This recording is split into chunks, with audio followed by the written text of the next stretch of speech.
House will come to order. Code rule is relaxed. Hold on, I gotta pick up my sounding block. There we go. No.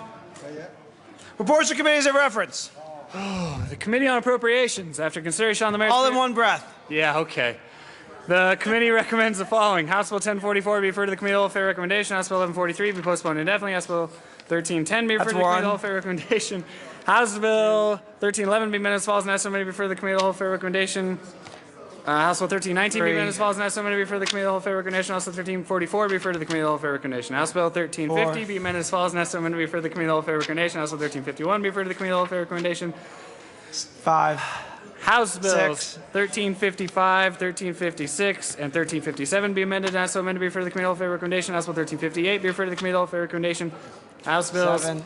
House Bill 1361 be amended as follows and asked so amended to be referred to the Committee on Whole Fair Recommendation. House Bill 1368 be referred to the Committee on Whole Fair Recommendation. House Bill 1373 be referred to the Committee on Whole Fair Recommendation. Senate Bill 30 be amended as follows and asked so amended to be referred to the Committee on Whole Fair Recommendation. Senate Bill 36 be amended as follows and asked so amended to be referred to the Committee on Whole Fair Recommendation. 9. Senate Bill 41 be amended and asked so amended to be referred to the Committee on Whole Fair Recommendation. Senate Bill 49 be referred to the Committee on Whole Fair Recommendation. Senate Bill 51 and 92 10. and 123 and 143 and 154. 11. Be referred to the Committee on Whole Fair Recommendation. Senate Bill 161 be amended as follows and asked so amended to be referred to the Committee on Whole Fair Recommendation. Senate Bill 169 be referred to the Committee on Whole Fair Recommendation. The Committee on Finance, after consideration Hold on the on, merits... Mr. Kohler, there were how many bills and appropriations? Oof. Like that was like 20 and you took 11 breaths? Over 100.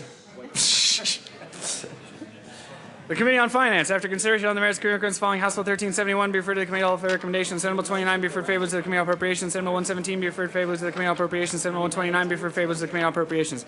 The Committee on Local Government, after consideration on the merits, committee recommends following. Senate Bill 8 be referred favorably to the Committee on Appropriations. Senate Bill 46 be referred favorably to the Committee on Finance.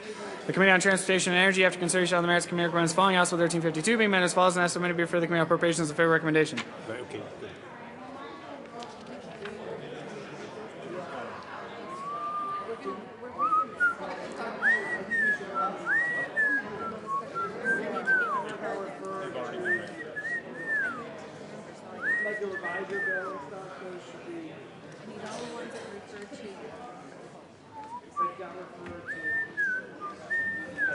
Printing report.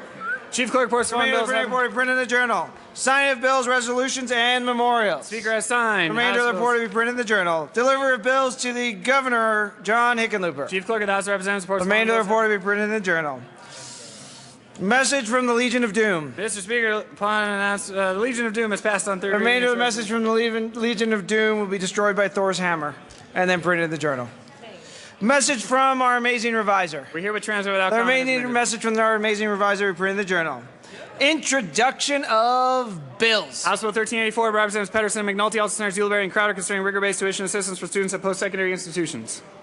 House Bill 1384, signed to the Committee on Education. Senate Bill 73 by Senator John, also Representative Giroux, concerning state income tax credit for the environmental remediation of contaminated land in the state in connection with making and reducing appropriations. Senate Bill 73, assigned to the Committee on Finance and Appropriations. Senate Bill 124 by Senator Zenzinger, also Representative Fields, concerning programs to develop leaders for low-performing public schools in connection with making an appropriation. Senate Bill 124, signed to the Committee on Education. Anything else, Mr. Kohler?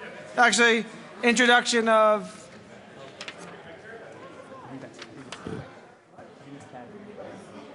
Cadman, stop. Forget it. I'm not going to even say it. Go back to the Legion of Doom. Introduction of resolutions. Senate Joint Resolution 29 by Senators Marble and Talktrop, also Representative Sonnenberg and Buck, concerning supporting Colorado professional rodeo. Senate Joint Resolution will lay over for now. One day under the rules. We may suspend the rules to bring it up. We'll lay it over. Okay, so we'll lay it over till later in the day.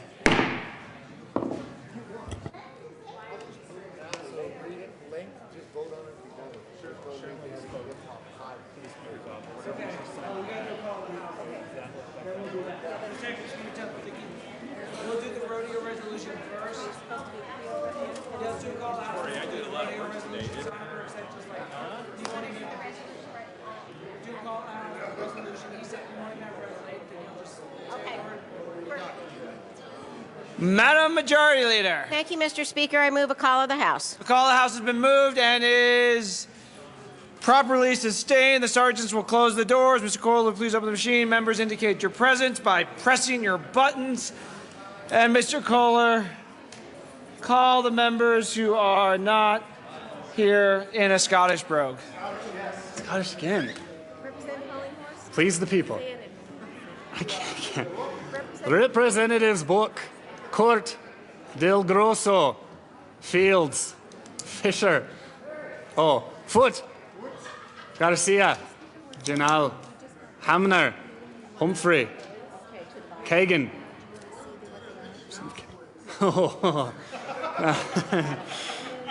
May, McCann, Melton, Representative Melton. Press your button, laddie.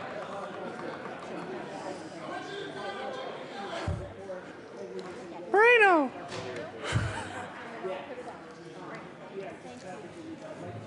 Murray, Nordberg, Pabon, Primavera, Rosenthal, Salazar, Schaefer, Singer, Stevens, Swan, Waller, Williams. And the Speaker.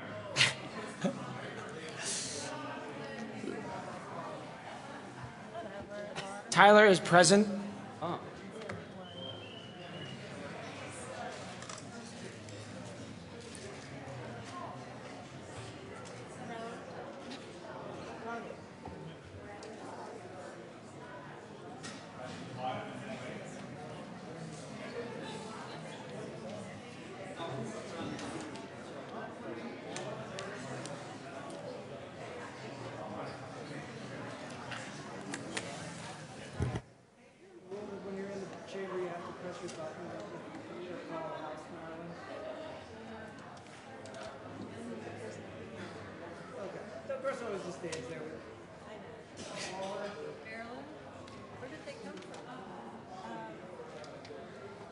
Do we have any more? If we get more committee reports, let us know. Okay. But we're waiting for the edibles committee report. Right. So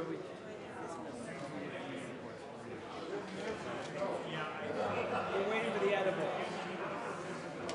We're going to share them all around. Delivery of committee report on edibles. Have them if you got them. So we might need to wait for the committee report on edibles, which we'd like to do. Yeah, but we might have to think, so we might have to go into committee. We can always rise before the leagues again, like in 5 minutes. Read the report, add it to the bottom, special point, and come back here. So, all right.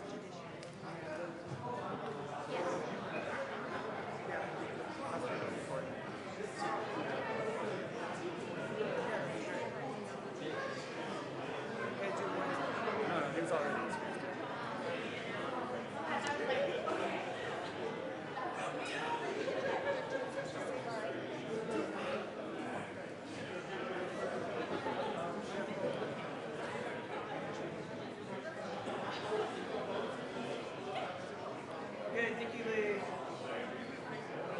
Where's the majority? Yeah, we got 33, so we're good. I'm with 33 away.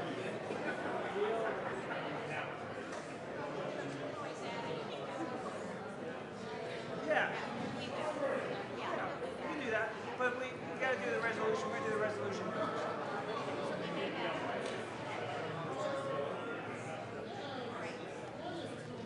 Still got the back here.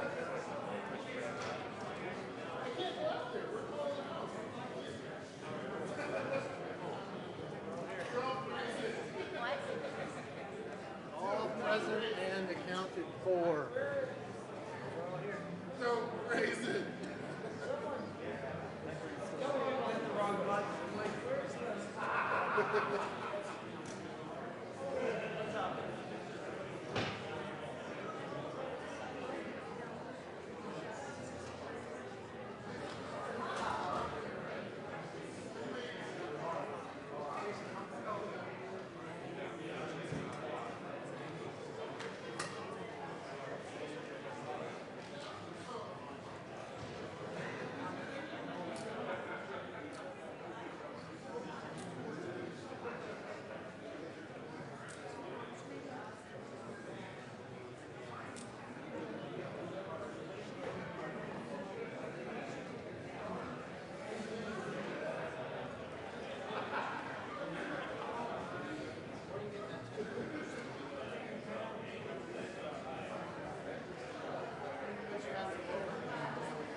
Madam Majority Leader. Thank you, Mr. Speaker. I move to raise the call of the House. Seeing no objection, the roll call of the House will be raised. Madam Majority Leader. Yes. Thank you, Mr. Speaker. I move that the House suspend the rules for immediate consideration of SJR 29. Actually, I think we just need to proceed out of order. So, Is it on the calendar? no. So I had to... We suspend the rules? Oh, yes, you were right, Madam Majority Leader. I'm wrong. Yeah, you're always right, Madam Majority Leader. Why do I ever question? Seeing no objection, the House suspend the rules for immediate consideration of SJR 29.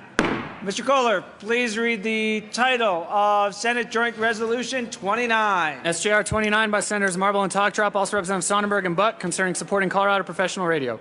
Radio or rodeo? Rodeo. Representative Sonnenberg. Thank you, Mr. Speaker. I move Senate Joint Resolution 29, and I am not going to ask that it be read at length simply because we don't have any of our rodeo folks there. So with that, I move Senate Joint Resolution 29. Please continue, Representative Sonnenberg. Thank you, Mr. Speaker. Members, thank you. As we noticed, the Senate spent all day flapping their gums and got nothing accomplished on the rodeo, and so we had all our work done, so we didn't have an opportunity to see many of those dignitaries.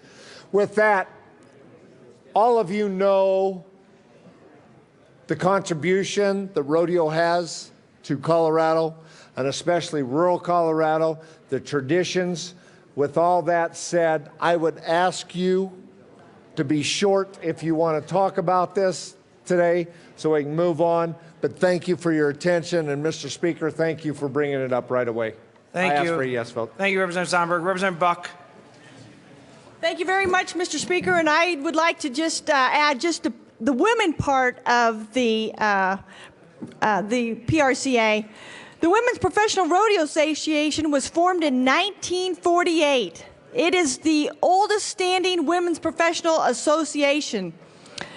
38 cowgirls came together in San Angelo, Texas to create the organization for the advancement of women in the rodeo sport. Now it is bringing in $5.2 million in 2012 with 1,300 events, 500 rodeos, and 800 jackpots. I just think that the women's participation in the PRCA does so much, and ask its support for the resolution. Representative Mitch Bush. Thank you, Mr. Speaker. Thank you, representatives, for bringing this forth. Professional rodeo is so critical to Colorado's culture and its economy. It is particularly important in Steamboat Springs. Steamboat Springs has a weekly pro rodeo, which I would all invite you to. It has been voted by the PRCA as the best weekly rodeo in the country, and in 2002 it also won best small rodeo in the country. We have a tradition in Routt County of skiing and rodeo and ranching and cowboys. We also have the Cowboy Downhill every January, where cowboys put on their chaps, get on their snowboards, get on their skis, and they go for it. So it's awesome. And thanks to all the professional rodeo riders, many of whom are, in fact, from Routt County. Representative Corn. Thank you, Mr. Speaker, and I too want to support this resolution. As a former PRCA contestant, team roper, I got to tell you, it has changed a lot since the 60s when I started rodeoing. Back then it was you went someplace and you hoped you was able to win and get enough money to get you back home. So it was a very tough life at that time, and we always joked that rodeo was that sport was for the guys that were too lazy to work and too nervous to steal, so they rodeoed. So, but it was a great pastime. Really enjoyed it. It's been a big part of my life. My wife Diana and I put on a lot of jackpot team ropings over the years, and truly just be very proud to be part of that heritage, and thank you so much for bringing this resolution. Representative Williams. Thank you, Mr. Speaker. And members, another component of the PRCA is the National Western Stock Show that is held here in Colorado that many of you have visited. And each year they have 19 performances. And in 2014, they offered 136,000 fans top-notch rodeo action. And the rodeo is one of the regular season PRCA rodeos. It is in its 108th year. And members, another thing that occurs during the National Western Stock Show is the annual Bill Pickett Rodeo. And the Bill Pickett Rodeo started in the 1970s when an observer was at a rodeo in Wyoming, and they observed that there were no black cowboys. And so they started the Bill Pickett Rodeo, and that's an annual event on Martin Luther King every year. And thank you, Mr. Speaker. Representative Sain. Thank you, Mr. Speaker, and I rise in strong support of this resolution. I'd also like to recognize the Greeley Stampede as the world's largest 4th of July celebration, celebrating all that is great in our Western heritage and our cultural heritage of self-reliance and patriotism. The Greeley Stampede was actually started as the Greeley Spud Rodeo to honor local potato farmers, and now draws close to over 500,000 visitors annually to enjoy pro rodeo, bull riding, kids rodeos, and country rock concerts. The Greeley Stampede really exemplifies the indomitable spirit of the American West and is an economic boon to Weld County and to Colorado. Representative Priola. Thank you, Mr. Speaker. Members, I would like to rise in support of SJR 029. Really enjoy rodeos, especially in the summer and in January here with the National Western, but would also like to acknowledge the fact that the first rodeo occurred in my district in Deer Trail in 1869, and to acknowledge them for that, and thank Representative Sonnenberg and Representative Buck for bringing this resolution. Representative Navarro. Thank you, Mr. Speaker. As most of you know, Pueblo is known for two things: Miss Rodeo America pageant, and also the Colorado State Fair. Colorado State Fair highlights Colorado's culture, heritage, and history in the 2 weeks surrounding Labor Day. In addition to showcasing Colorado's agriculture, the event also has the largest traveling carnival, artwork, crafts, food competition, thrilling rodeo action, and a wide variety of food and merchandise booths. And the Fiesta Day, also honoring Colorado's ties to the Hispanic heritage. Is there any further conversation, discussion? Seeing none, the question before the House is the adoption of Senate Joint Resolution 29. Is there objection taking a voice vote? Seeing none, we'll proceed in that manner. All those in favor of SJR 29 say aye. Aye. All those opposed, no. SJR 29 is adopted. Representative Buck. Thank you, Mr. Speaker, and I ask that the current roll call be added as co-sponsors. Seeing no objection, the current roll call be added as co-sponsors to SJR 29. Members, remember, if you are wearing jeans and you have not paid your $10, find Representative Williams. I have a list of all of you who are wearing jeans. She's marking off if you've paid. If not, you will be fined $100. Reports to committees of reference. Maybe.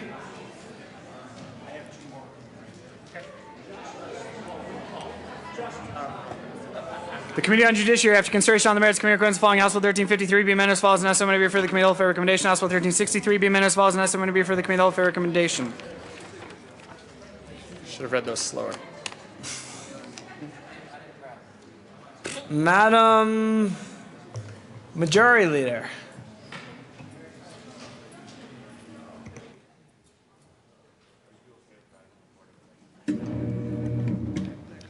Thank you, Mr. Speaker. I move that the House consider the following bills on special orders today, April 17, at 4:37.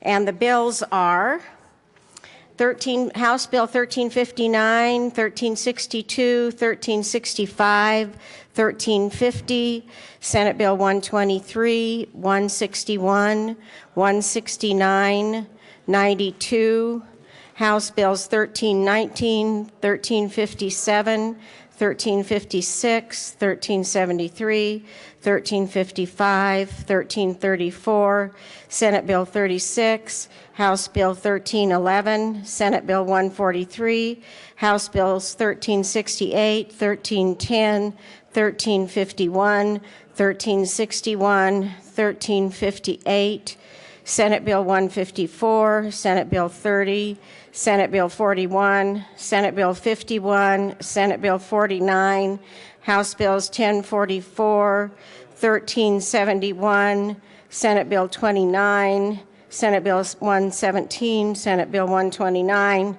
House Bill 1353, House Bill 1363. Do we have 66 yet? That's it, Mr. That's Speaker. it? Yep. For now. I think we might have a couple more committee reports coming that we'll have to add. Maybe actually right now, I'm sure. Seeing no objection, the bills listed by the Majority Leader are placed on the special orders calendar for pretty much right now.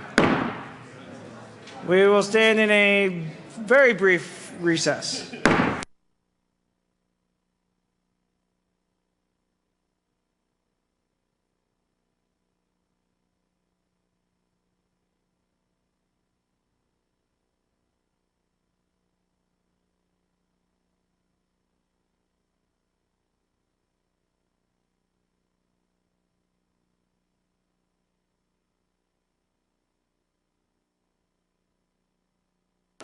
The House will come back to order.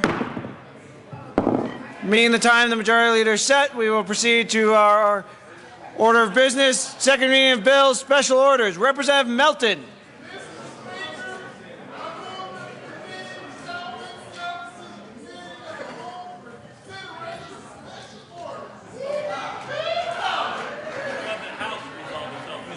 Yeah, I think you want the House to resolve itself, not the committee. Representative Kagan does that much better than you do, Representative Melton. You've heard the motion. Seeing no objection, the House will resolve itself in the committee hall for consideration of special orders. Representative Melton, with his normal voice, will take the chair.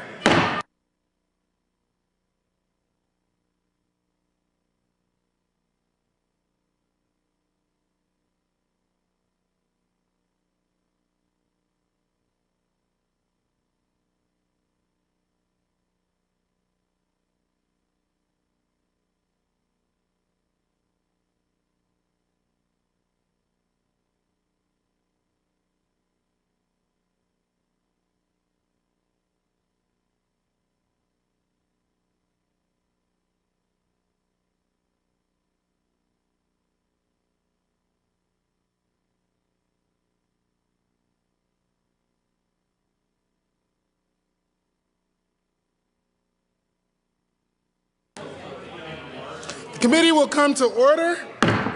With your unanimous consent, the bills will be read by title unless there is a request for reading a bill at length. Committee amendments will not be read unless requested, as they are printed in your bill folders. Floor amendments will be shown on the screen and in your iPads and not read unless requested.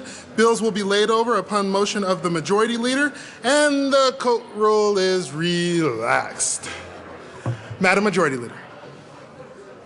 Thank you, Mr. Chair. I move to lay over House Bill 1359, House Bill 1362, and Senate Bill 49 to the end of the special orders calendar.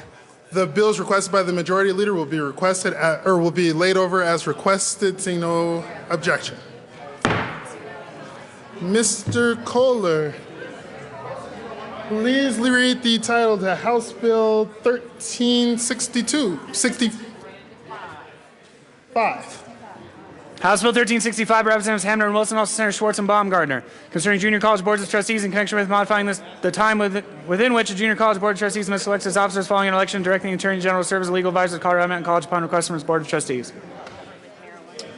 Representative. Waiting on Wilson or Hamner. Will a former superintendent please come to the Representative Hamner.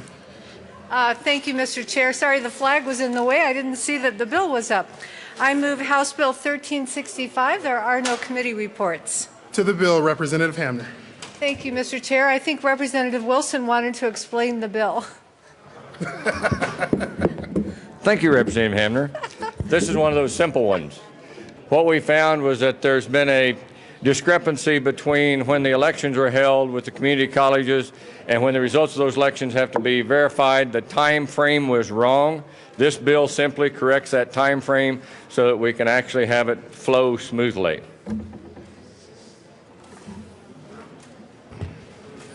Thank you. Is there any further discussion on House Bill 1365? Seeing none, the question on the floor is the passage of House Bill 1365. All those in favor say aye. Aye. All opposed?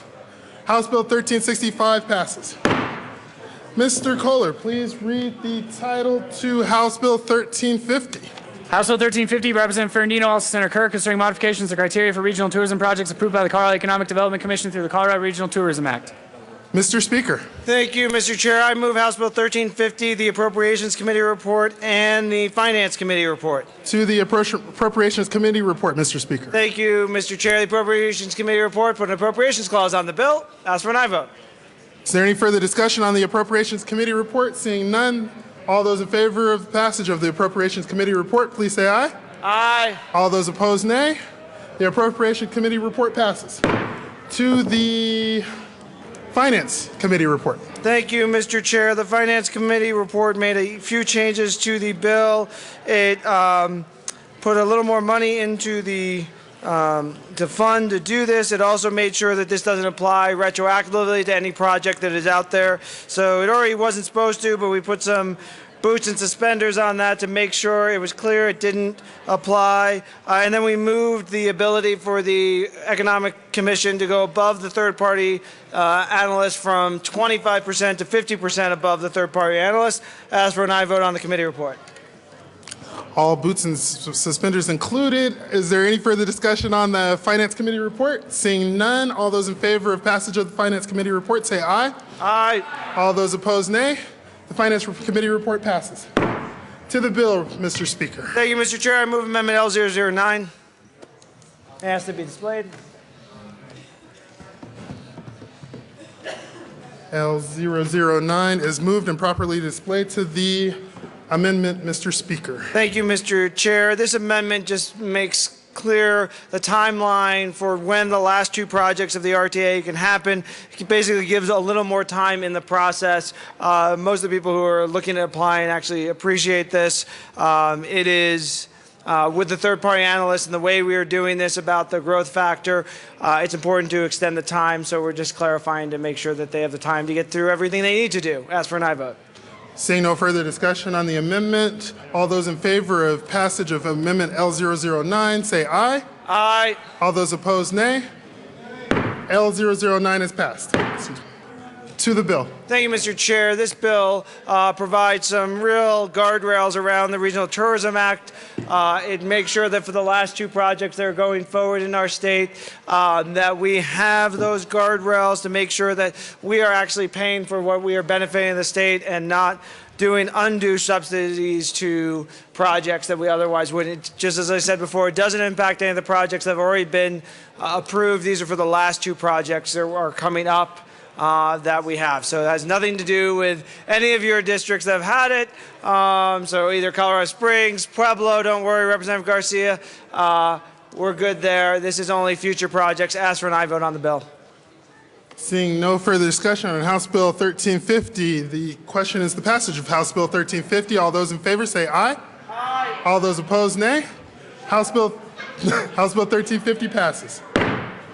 Mr. Kohler, please read the title to Senate Bill 123. Senate Bill 123 by Senator Guzman, also Representative Kagan, concerning the authority of peace officer standards and training board in connection with providing additional rulemaking authority and raising the maximum fee for certification skills exams, allowing awarding grants to nonprofit organizations, denying certification for municipal violations, and making appropriation. Representative Kagan.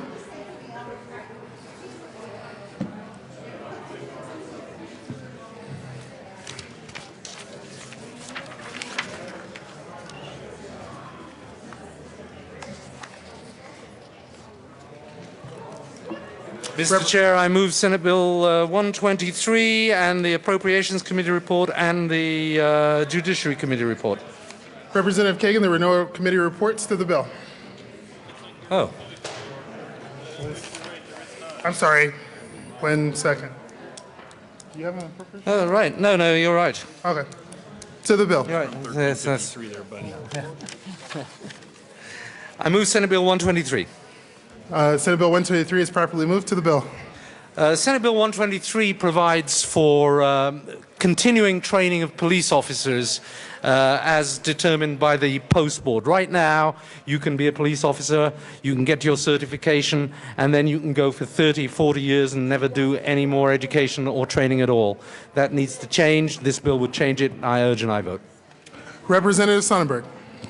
Thank you, Mr. Chair. And I respectfully ask the chair to make sure that the motion that was passed this morning be adhered to by the presenter of this bill. Representative Sonnenberg, you are correct. Representative Kagan, could you please re-present the bill in your Southern voice? No, I'm kidding. That motion is out of order. Representative Waller. Thank you, Mr. Chair. Actually, that motion was not out of order. The Speaker put the motion to the House earlier today. It was voted on. It was passed, and there was a requirement that Representative Kagan speak with his best Southern accent the rest of the day. It was perfectly in order. I don't know what else to say, Mr. Chair. However, I do have some serious questions regarding Senate Bill 123. Representative Kagan, I understand just how important it is to give our law enforcement officers in the state of Colorado the best possible training that we can afford them and provide them. But my understanding is this post-certification bill comes out of the Attorney General's office. And this bill is designed to increase and expand training for the post board. And my understanding is that we are using a fee in order to increase this extra training or to enhance training, a fee increase. And I was just wondering if you could tell us where the Attorney General and the Attorney General's office is on increasing fees once again on driver's licenses in the state of Colorado, or vehicle registration. Representative Kagan. Thank you. This is to be funded, as you said, Representative Waller, by a 40 cents per vehicle registration fee. 40 cents more. It's now 60 cents for the post board, and it will go up to $1 for the post board. The Attorney General is entirely behind this. Representative Waller. Thank you, Mr. Chair.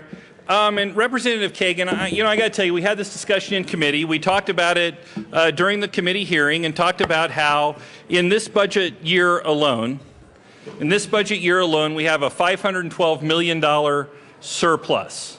So $512 million more than we had budgeted for, allocated in Colorado's budget. I don't understand why those supporting the post bill would want to come to the General Assembly and say, look, we need to increase fees to make this happen. We need to increase fees on every single vehicle registration in the state of Colorado in order to fund this piece of legislation. I think this is very important. I think post-certification is something that we need to do, and enhancing post-certification training is something that we very much need to do in the state, and I can appreciate and support that.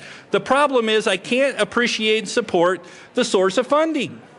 We do not need to increase fees regardless of who's asking us to do it. We don't need to increase fees in the state of Colorado this year in order to make this happen. I believe that we should fund this out of the general fund or fund it out of some other source. And Representative Kagan, can you please explain to me why that's not an option? Why we can't fund this out of the state general fund or some other funding mechanism? Seeing no further discussion on it. Oh, Representative Kagan. Mr. Chair and Representative Waller, this is a 60-cent fee in current law that has always been the method that we support the Post Board. And the reason that this has been used is because the Post Board is designed to increase our safety and our training of police and the quality of our policing of our roads primarily. This is where it has historically been. The nexus is, look, you folks who take your cars out onto the roads want to have solid, professional, well-trained police policing the streets. And that's why it has always been funded by vehicle registration fee. 60 cents now, it'll be $1 total, of 40 cents more, and this is an important project, and this is why it's always been done that way, and this is why it's a good idea that it's been done that way. It's transparent, you can see what you're paying for, you get what you're paying for, and it's a solid, dependable source of funding for police training. I urge an aye vote. Representative Court. Thank you, Mr. Chair. Well, when we heard this in the Judiciary Committee, the sheriffs testified in favor of it, the police testified in favor of it. I believe the Attorney General's division did as well. But the most important testimony in my mind was from a woman who represented a citizens group of around 1,500 people, victims of abuse. And she said that having these funds used this way was approved by her board of directors, citizens of the state of Colorado who pay this fee. So in my mind, the most important testimony we heard was from a citizen group who supported this bill. Please vote yes. Representative Waller. Thank you, Mr. Chair. I move Amendment L005 and ask that it be displayed.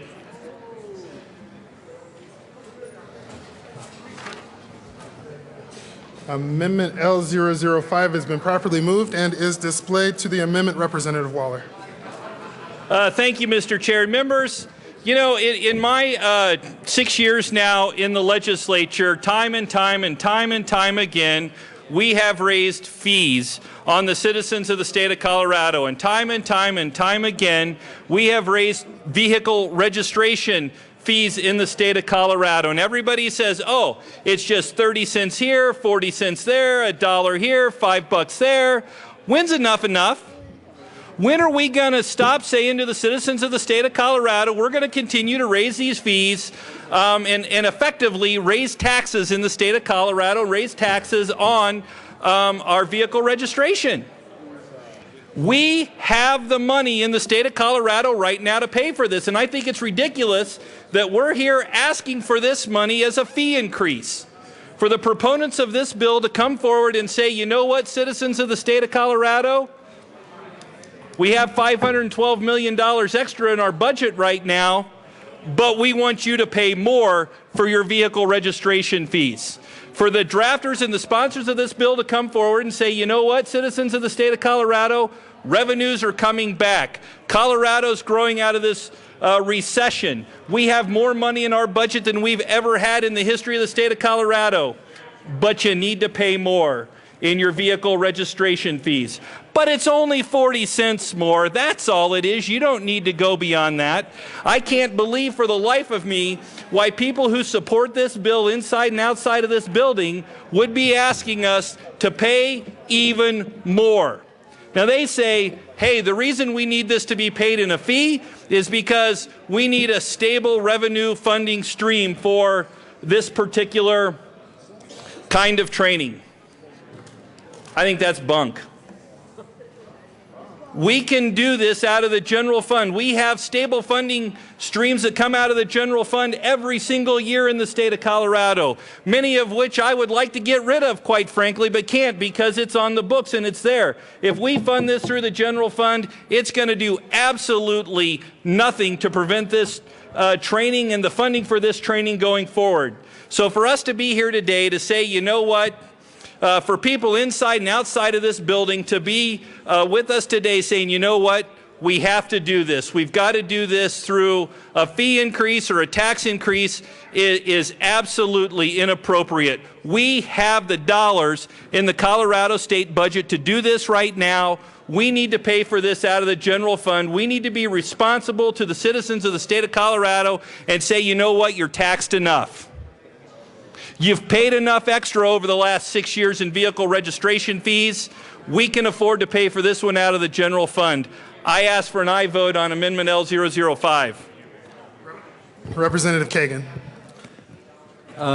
Members, I ask for a no vote on this. The chiefs of police testified through the Greenwood Village chief of police that this was the most important bill he had testified on to obtain a more professional police force across Colorado. And he also testified, the chief of police of Greenwood Village, on behalf of all the chiefs of police of Colorado, that he was very clear. Please make this part of the vehicle registration fee a stable source of funding that we can depend on, not at the whim of every budget debate, because it's 40 cents, but that 40 cents will make sure that police officers are trained in the use of their firearms after they get their certification at some point. It will make sure that police officers are trained in how to conduct high-speed pursuits and therefore increase the safety of our streets. It will ensure that police officers are trained in all the aspects of the law that apply to their arrest-making powers, their detention powers on the streets, so that we are more protected in our civil liberties. The police are crying out, and the Attorney General's office is crying out for better training of Colorado's police force going forward once they graduate from the academy. It's a very important prospect that we have a fully professional trained police force across the state. It has always been post-training, post-certification has always been funded by vehicle registration fees. This is utterly transparent. Utterly transparent. You get what you pay for. It's very clear. It's on the vehicle registration fee. It's a stable source of funding. It will enable them to go forward and improve the professionalism of our police. So I urge a no vote on this. Representative Moreno. Thank you, Mr. Chair. Members, what we have here is a classic situation of some fees are okay and some fees aren't. It wasn't that long ago that we had some fees in the Secretary of State's office around the Fraud Investigators Unit, which the sponsor of this amendment voted for. Which the sponsor of this amendment voted for. But fees on car registration, a small fee on car registration, to fund public safety is not okay. Members, I won't say anything about what you can say down in the well, but let's at least be consistent. I ask for a no vote on this amendment. Representative May. I think you were before me, Representative Del Grosso. No, it's all right. Representative Del Grosso. Thank you, Mr. Chair. Members, I don't know about you guys. Not a lot of us were here the last time that vehicle registration fees got raised, but I tend to remember a huge outrage from the people of Colorado that had their vehicle registration fees raised last time. I remember I had a bunch of my constituents that were basically ready to riot in the streets over the fact that their registration fees were going up. Now, I guess raising fees is okay for one side and the other side doesn't fight for it or whatever, we can argue that. And to Representative Kagan's point, now we did hear in finance, some people came, the chiefs of police, and talked about all of the positive benefits of getting more post-certification. And I don't think myself, Representative Waller, none of us are down here arguing the merits on whether or not we need to increase funding to post-certification or the merits to do continuing education with that. What we're arguing is where the money is coming from. when we're looking at this budget alone is $1.1 billion higher than the previous year. And somehow we've got one side that's quick to jump on, you know what, let's not touch some of the extra money that we have coming into the state. Let's reach into the wallets of the people of Colorado and let's get the money that way. That's what we're arguing here. So we keep coming down, oh no, the post-certification, we need this, it's public safety. We're not arguing that. We're arguing that, yes, this is an important function that we can pay for, but we're arguing over the funding source. This does not need to come out of the pockets of the people of Colorado. This needs to come out of our general fund, where we do have money that we can pay for this. So that's why I urge an aye vote on this amendment. Representative May. Court. Representative Court. Thank you, Mr. Chair. I just want to point out that we wouldn't have streets to riot in if we hadn't done that a few years ago, and we won't have police to help take care of victims if we don't do this, especially in rural Colorado where they need this service, where the sheriffs and the police told us this was the most stable funding source to use. Please defeat this amendment. Representative Waller. Thank you, Mr. Chair. And I don't understand how we got to the point in this legislature where fees are the most stable funding source for any piece of legislation moving forward. I can't tell you how many times I've heard that. Fees are the most stable funding source moving forward. Well, you know what? Why don't we fund everything with fees?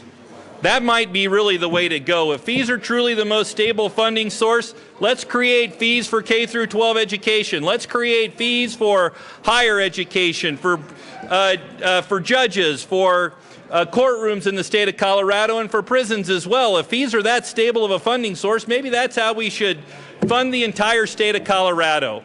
I can't understand for the life of me why we're here today saying that fees are the best way to go.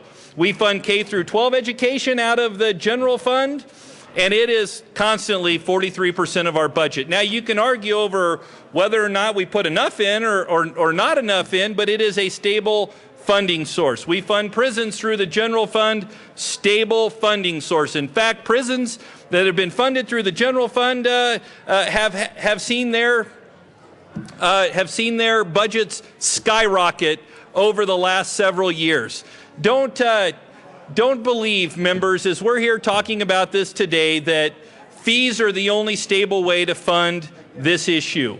We can stably fund this issue through the general fund.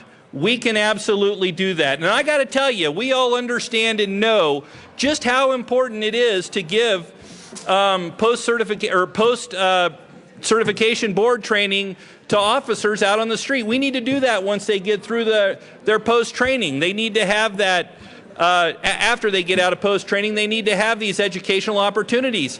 We get how important that is. We understand how important that is, and we want to accomplish this.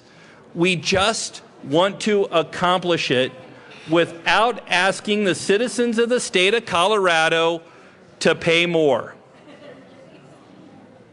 Again, $512 million surplus this year alone. But we got to go raise vehicle registration fees yet again. For the life of me, I can't understand why we're imposing yet another tax on the citizens of the state of Colorado as budgets continue to grow. I can't for the life of me understand why people inside this building and people outside of this building are supporting another tax yet again when we don't need to. We can easily resolve this issue by supporting Amendment L005 to take this funding out of the general fund. And if we could take this money out of the general fund, then we can move forward supporting this piece of legislation, making sure our officers have the training they need in order to be successful out on Colorado roadways. I once again renew my request for an aye vote on L005. Representative May. Thank you, Mr. Chair, and I ask for a no vote. You talk about the money that's there, the $531 million. What do we do with that? We just did the long bill. What did we do with that? We put it to capital construction because we had to fix our buildings and help higher ed. We put $100 million to higher ed. We put an additional almost $130 million to K through 12. So, I mean, we could go on and on and on, and it's about priorities. And the reason why we're here, a fee for the record is not a tax. It's been to court. It's been determined not a tax. If we could be accurate, it would be helpful. But this is where we are. And what we do here in Colorado is that we do fees because of the way Tabor's structured. And we also keep it separate. We don't commingle that. So if Representative Roller would like to see this funded and he wants it to go through general fund, then maybe he'd be willing to undo the DUI bill that we just passed with mandatory sentencing that requires DOC's budget to increase. I'd be happy to support that. I ask for a no vote. Representative Waller. Thank you, Mr. Chair. And Representative May, if you believe that's how you want to prioritize things in the state of Colorado, run the amendment. If that's what you believe needs to happen in the state of Colorado, if you believe we do not need to protect the 131 citizens that lost their lives last year in the state of Colorado as a result of alcohol-related traffic incidents, run the amendment. Do it. If that's what you believe needs to happen, go right ahead. You know what? We'll fight it tooth and nail. We'll do that. But if you believe that's what needs to happen, if what this comes down to is an either or for me, if we can't prioritize some of the other $20 billion we're spending, and you think it needs to come down to one bill that I support, then fine, do it.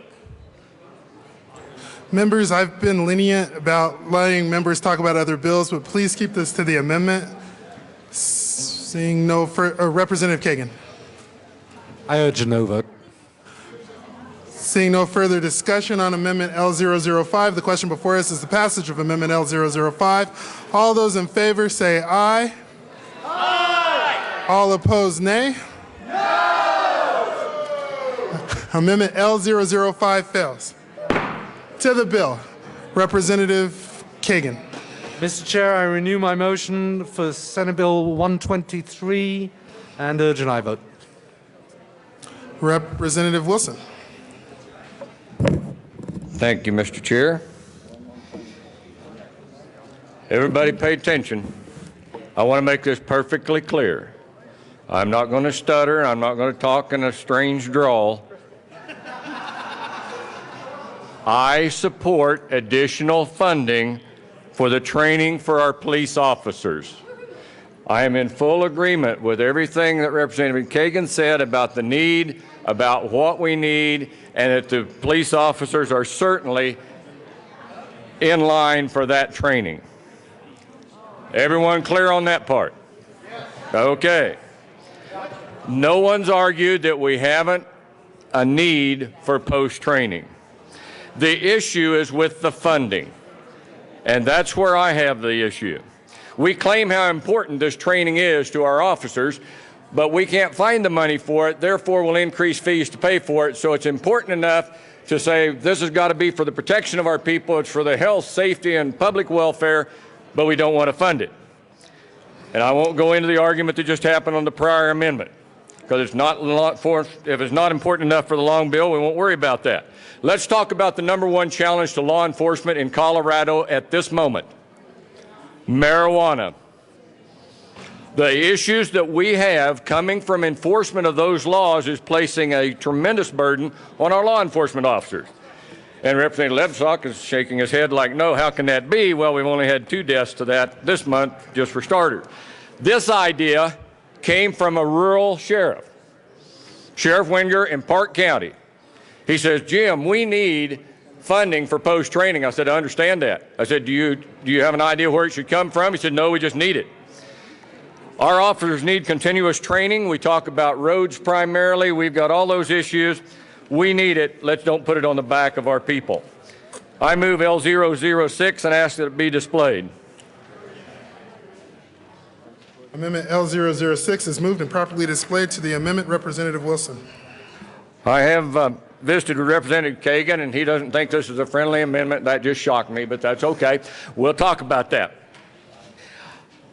My constituents are really angry.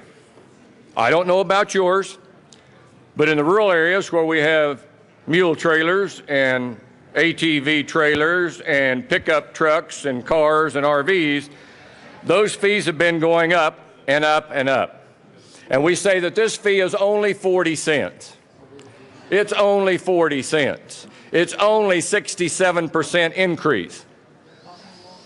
It's only a 67% increase. Rural people are fed up with the fees being increased, and we say we can't raise taxes, so they're raising fees on it. Now, the rural people are not dumb. Remember Amendment 66? When we went to people and said we need the money, but we were sitting on $1 billion? They're not dumb. They voted it down. They said if you have the money, don't ask for more. So let's keep it to the funding issue. It's only 40 cents. You all heard the story about how you boil a bullfrog? You don't raise the temperature all at once because that frog will jump right out. You turn the heat up a little bit more, a little bit more. Pretty soon you cook the bullfrog. Our people are tired of getting cooked, folks. So let's take the heat off our constituents, and we laugh about that. Oh, no, it's not that bad, Representative Wilson. It can't be. I asked them to pull the list of fees since 08-09, the last 4 years. Your vehicle fees have only gone up an average of 136%. An average.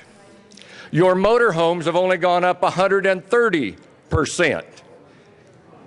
Your farm trucks, those 6 of you that might have one in this chamber, have gone up 113% average. And the light-duty trucks, which some of you own in your businesses, has only gone up 101%.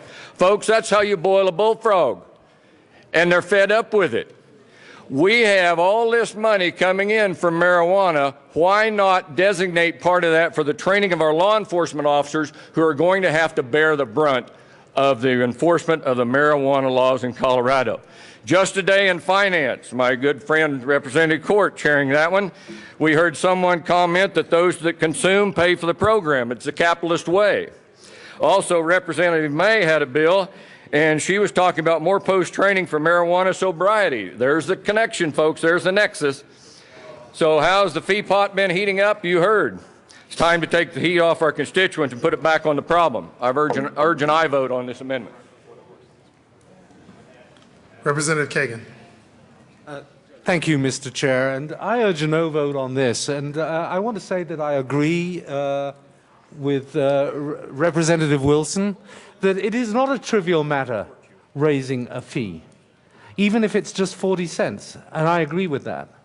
And I also want to tell you, Representative Wilson, that I appreciate this suggestion, because it gave me a lot of pause when this bill first came to me, and I was asked why, we must have training for police officers after they have graduated the academy. We don't do it. And the question arose, well, how do you fund that? And you're not raising trivial matters, and you're making good points, and I agree with that. I want to tell you why I don't think this is the right funding source. What we adhere to in the state of Colorado is a very strict rule on fees. If you raise a fee, you must spend it on what you raised it for. Now, when it comes to marijuana enforcement, we have spent the cash fund. We have denominated drug recognition officers, the A-RIDE program. This is to make our police better at enforcing the marijuana laws, and that has been funded out of the marijuana cash fund. Those drug recognition experts, that training of police officers in detecting marijuana-impaired driving has been funded. And it has been funded out of the marijuana cash fund because there is a direct link between drug-impaired driving and the marijuana cash fund. This is for training police officers in how to do fast pursuit. This is for training police officers in how to administer the arrest laws, that apply when they go out and they do these things. This is to train police officers in how to use their firearms in a way that does not endanger the public. That has no nexus to marijuana enforcement. Where there has been nexus to marijuana enforcement, where there has been a link, we have funded it out of the Marijuana Cash Fund. That is the responsible way to conduct government affairs. If you raise a fee, be honest about it. Tell the folks what it's going to cost and tell folks what it's going to be used for. This post board, the training of our police officers, has always been done from a vehicle registration fee ever since the post board was established back in the 1990s. For 20, 30 years it has been done this way. And that is a fair, honest, transparent way. We're not hiding the ball here. This 40 cents fee is because we're going to improve the training of the police officers who police our streets. And it is fair, it is transparent, it is sorely needed, and please vote no on this amendment. Representative Waller.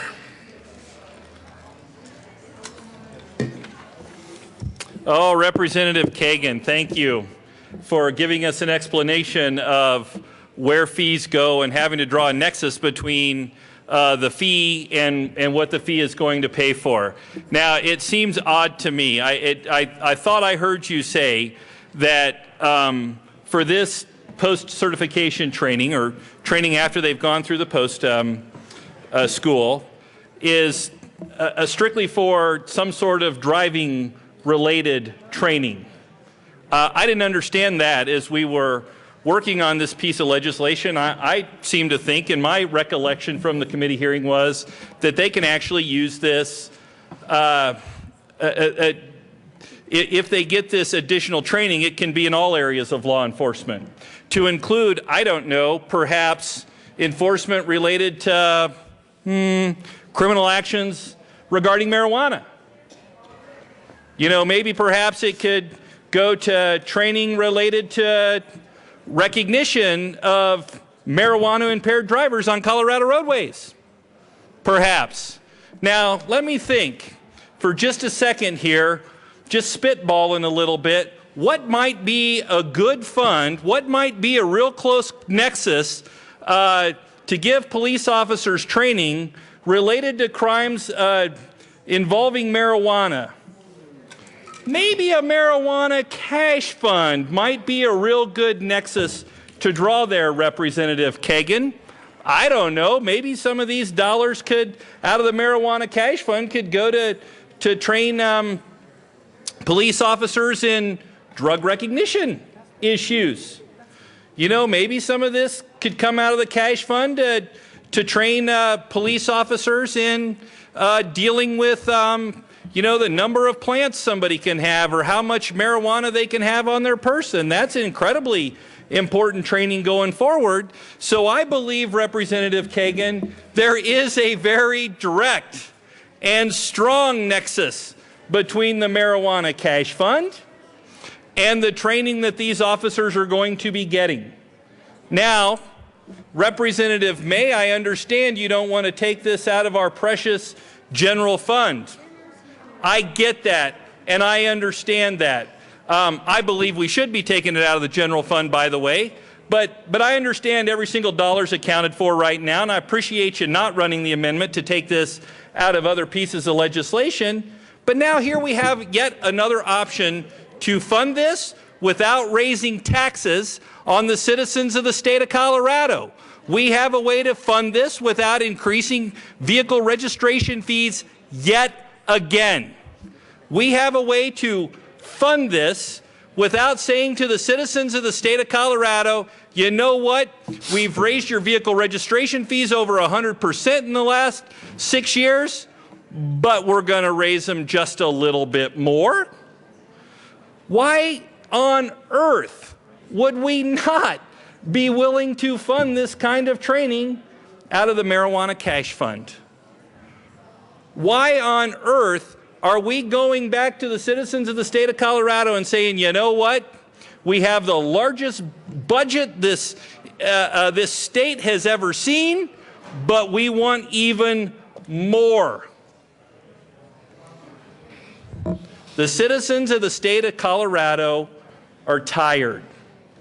They are tired of government leaders masking taxes as nothing more than fees. They are tired of government leaders in this state saying, you know what, we have the largest budget this state has ever seen, but we need you to pay yet another tax.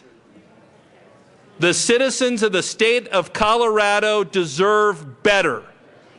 And the citizens of the state of Colorado deserve to have this training paid for, but deserve to have this training paid for another way. You didn't like the general fund option.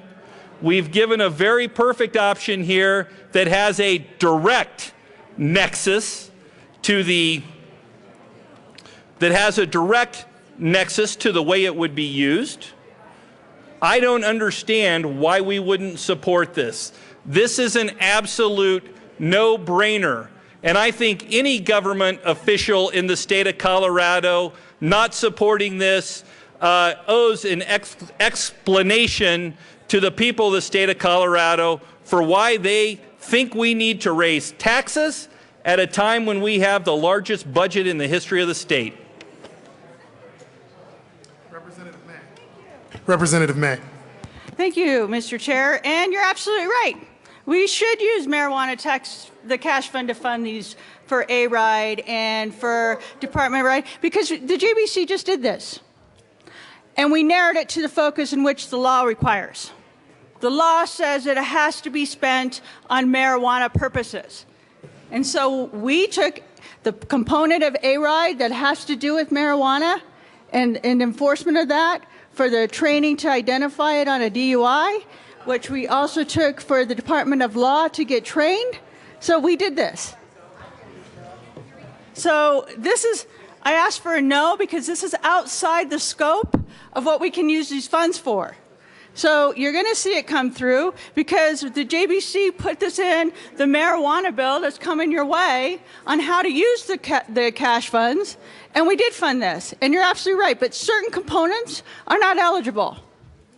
Are not eligible. That's why you can't do it. But you're right on the other parts, and we did put that forth. I asked for no vote. Thank you. Mr. Minority Leader.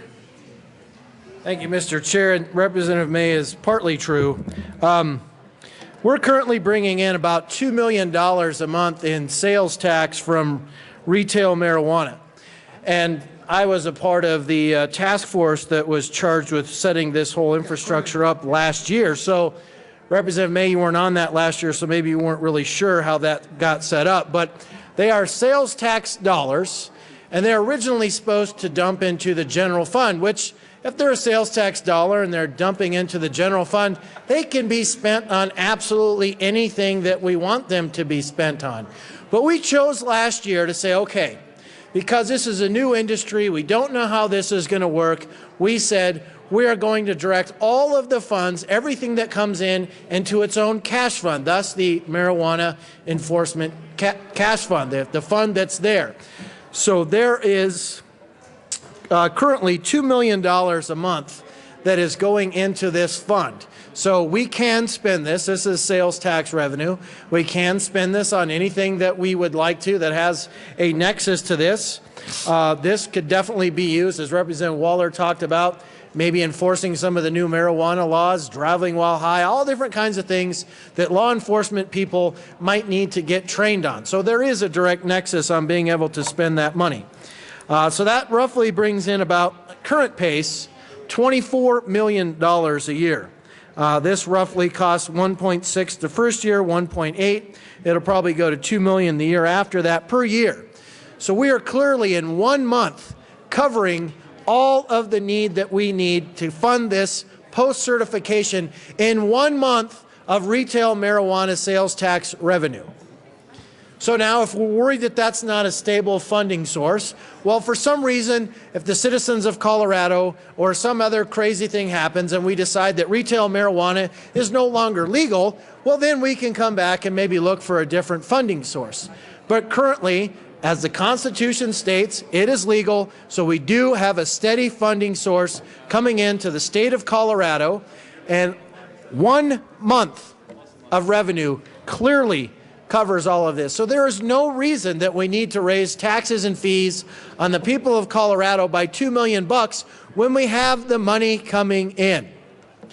Now, Representative May did talk about how the JBC is already spending this money, and I'm sorry that you're looking and you've got your projects that you'd like to spend all this money on in the future, but the reality is this is very important too.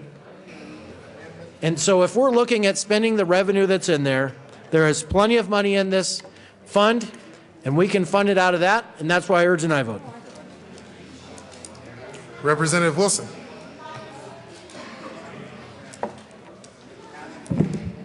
Are you all getting hungry yet?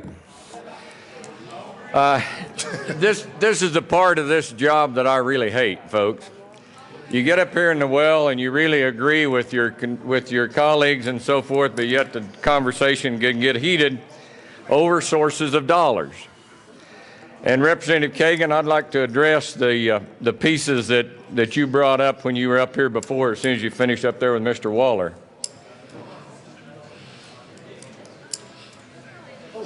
There we go. I was going to wait on you. The first thing that you were talking about, Representative Kagan, that really caught my attention is the people, because we talked to the law enforcement officers, and they want the funding. Never in the testimony one time did I hear them say, we want the funding to raise fees on license plate, on automobiles. I didn't hear that. And when I have my discussions with my constituents over raising fees, it's an eye-opener and an earful. So in the essence of friendship, I would like to invite you Saturday morning to the Liars Club that meets at McDonald's in downtown Salida, and have you share with them the information that you're sharing here and saying, I believe it's right to raise the fees on your vehicles. The folks will help to clarify the problem and will also help you with the drawl of the country folks. They will share that with you. Now, the second thing you mentioned was no money should be used for marijuana unless it comes from the marijuana fund. So I'm assuming that the law enforcement people are telling us none of this post money that comes from the increase in fees will go towards training them for any of the deals they meet with marijuana. I'm assuming that. So, first of all, you have the opportunity for a cultural event. Second of all, I don't believe that there's going to be a separation between the marijuana funding. I think it will all go towards post-training, and that will all be all-inclusive. And the third thing that really caught my attention was you said it's always been done that way. I was only in education 40 years, but I can guarantee you every time I used, it's always been done that way, as justification, it came back to bite me. I urge an aye vote on this amendment. Seeing no further discussion on Amendment L00, Representative Sane. I am pretty short. Thank you, Mr. Chair. I also urge a yes vote on this amendment. Instead of the aforementioned riots in the streets, which would actually require more police training, I think this is a very smart and compassionate amendment. And in the spirit of friendship, I would urge you to consider this, because otherwise what you're doing is you're voting for a bill that increases government an average of 136%, as Representative Wilson said, on the backs of taxpayers. Not real popular. So I think this is a great compromise and urge a yes vote. Seeing no further discussion on Amendment L006, the question, Representative Swan. Laser-like focus on fee increase. Oh dear. Members, thank you, Mr. Chair. I appreciate that. Members, in the Health Insurance and Environment Committee this afternoon, we heard about medical, recreational, edible marijuana products and the threat that they pose to our kids. And it was really very startling to see the kind of edibles that are being made available to supposedly adults, but these edibles, and the sponsors, Representative McNulty and Singer, passed around a tray of candy. And all of us on the committee looked at it, and only one person on the committee was able to distinguish between the candy and the marijuana edibles. Now, what's the point of this? The point of this is this. This is a law enforcement issue, and I think it's very appropriate that Representative Wilson has offered this amendment to this bill to fund this law enforcement training out of the marijuana tax proceeds. I think this is a very appropriate amendment. I urge a yes vote based on what I've seen in committee. So thank you, Representative Wilson.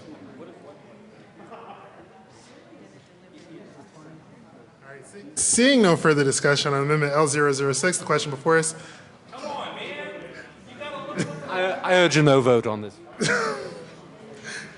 Seeing no further discussion on Amendment L006, the question before us is the passage of Amendment L06.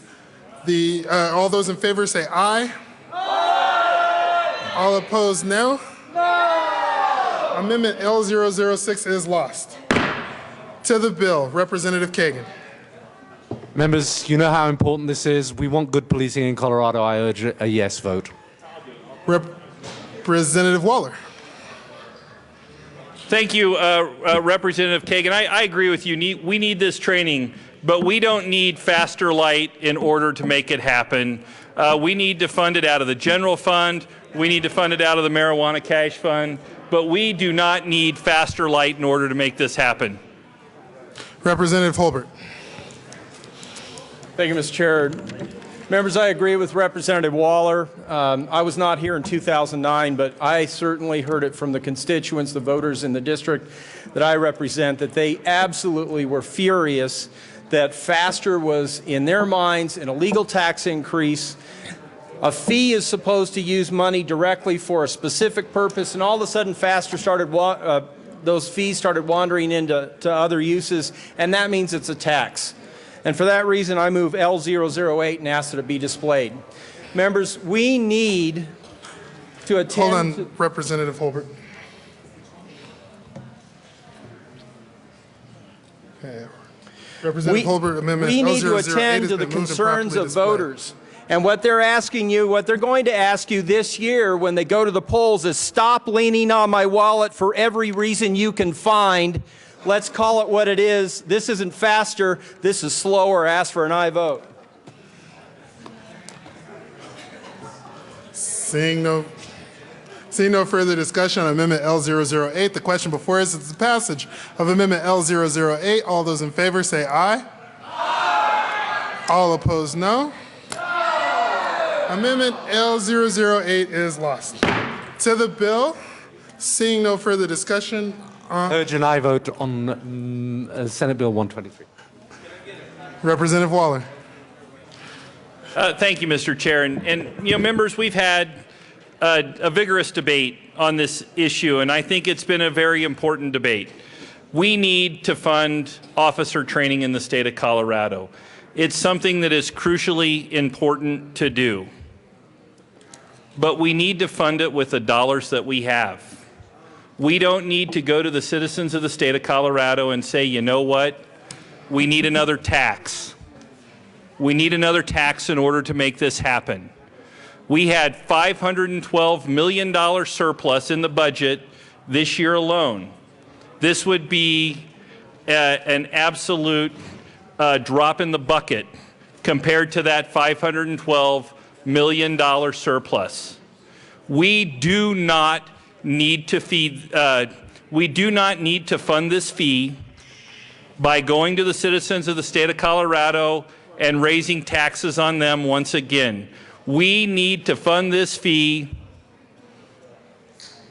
by good government. We need to either fund this fee out of the marijuana tax fund or simply suck it up and fund it out of the general fund. I think to come down here and say fees are the most stable funding stream, that's why we need to fund stuff with fees, is absolutely wrong. Show me some proof that fee funding is the most stable funding source in the state of Colorado, and I might agree with you. But there was no evidence of that assertion down in the well today. It was nothing more than an assertion.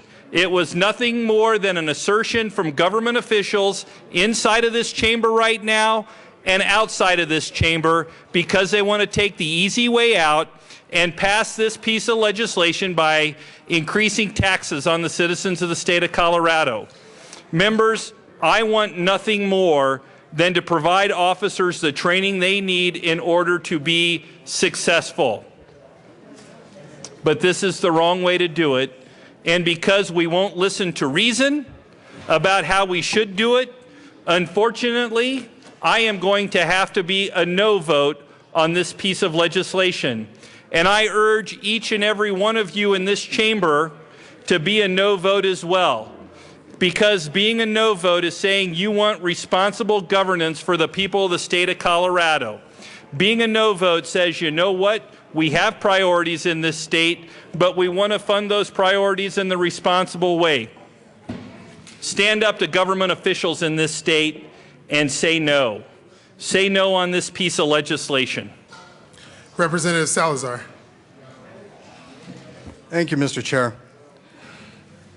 Members, the reason why I like Senate Bill 123 particularly is because we have a Republican Attorney General who asked the chairs of the Senate Judiciary Committee and the House Judiciary Committee, both Democrats, and said, you know what we need to do? We need to raise additional funds for Post. Did I mention that he's a Republican Attorney General? This was a bipartisan effort between two parties who have felt that it is important for public safety to better train our officers. Post has been around for a long time, and this funding source has been around for a long time. And certainly, if the Republican Attorney General felt that it was a tax, and people should be a little bit more precise in the well, because it is not a tax, because if it was, then certainly the Republican Attorney General wouldn't have the authorization to ask for a raise in tax, and certainly we wouldn't have the ability as a General Assembly to raise tax. But this is important for public safety. We had officers, police officers, come down and talk about why this is needed, how post-training isn't happening, how officers are woefully trained. And they asked that the historic fund that these fees come out of, that it be raised just a little bit. So that way people on the roads of the state of Colorado will feel a little bit safer about how officers, or feel a little bit better about how officers are being trained. So remember, this was a Republican Attorney General meeting up with Democratic chairs of House Judiciary and Senate Judiciary to get this through. Now, I don't know what some members are talking about in this chamber about it being a tax. Certainly couldn't be that, because I'm sure our Republican Attorney General wouldn't agree to it. I ask for a yes vote on Senate Bill 123. Representative Swalm. Thank you, Mr. Chair. Members, I really don't care the party affiliation of the Attorney General when it comes to this bill. Republican, Democrat, it's wrong. But what strikes me as ironic on this bill is that the Democratic Party is pushing this bill. And what is this fee? Think about it for a moment, friends. This fee, small as it may be, is a regressive form of a fee. It's regressive. The Democratic Party, I thought, was supposed to be the party of the little guy. Well, let me tell you something. The Republicans that are driving around the big fancy car, 40 cents, won't make much difference to them, but to the the mother that's struggling to pay her monthly bills and maybe owns an old car, this is a regressive fee that's going to impact that woman a lot more than somebody else who's driving a big car, fancy car. So again, I find it ironic that the Democratic Party is pushing a regressive fee increase to fund this program when we could have done it through the general fund. We've got money there, as Representative Waller so aptly or correctly pointed out, or we could have done it on a purely recreational type product, purely optional. Nobody is forcing anyone to buy recreational marijuana. But instead, we're going to impose this regressive fee on those people who can least afford to pay for it. So I urge a no vote. Representative Lawrence. Excuse me. I think you were going to say Pabon. Thank you, Mr. Chair. You know, I heard this bill in judiciary, and I agree with everything that's been said. We do need the post-training. We heard that from the Attorney General's office. We heard it from law enforcement across the state. There are areas of the state that don't have the money to do the training that it's necessary to make sure that their law enforcement people are up to date and have the highest quality skills available to enforce the laws. What this debate is about is how we're going to pay for it. I don't think anybody in this room disputes the fact that our law enforcement deserves the resources necessary to do their jobs the best way they can. But what this is about is how are we going to pay for it? You know, we've had fee increases on people across Colorado that keep creeping up and creeping up and creeping up. As soon as we're done with and, you know, if we go ahead with this one, I'm sure there'll be another one next year. Well, it was $1, so now let's just bring it up to $1.10. That's not much. Oh, it was $1.10. Let's take it up to $1.25. It's a better number. We have money in the general fund. We have money from marijuana taxes. And you cannot convince me that a lot of this training isn't going to go towards marijuana enforcement. We are going to have people coming here from around the world to try our newly legalized crop. And that's what law enforcement is going to be focusing on around the state, especially at our borders. What Representative Wilson asked for was not an unreasonable ask. It was a logical extension of where law enforcement resources will be focused across the state. And at this time, as we are just trying to recover from the recession that we've all gone through, and we still have people across this state who are struggling. Their incomes aren't back to where they were before. And I know this fee increase sounds like a very minimal amount. But to someone who's struggling to pay their bills, when they have to go in and renew their car registration, it does make a difference. Every penny makes a difference when you're just getting back on your feet after recovering from a recession. And asking people across the state to shoulder this burden once again, I think is too much to ask.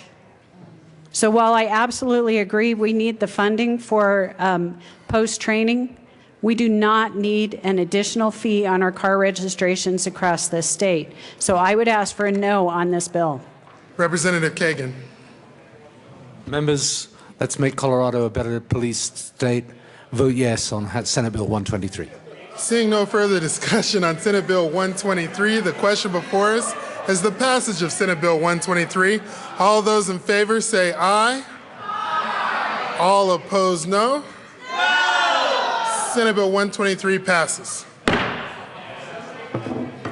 Mr. Kohler, please read the title to Senate Bill 161. Senate Bill 161 by Senators Ulibarri and Johnston, also Representative Hollinghorst.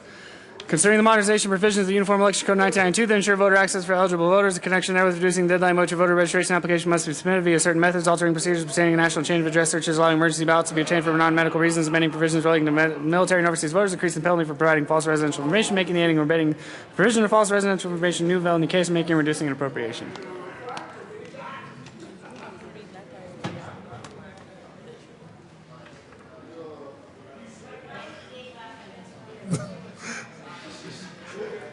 Madam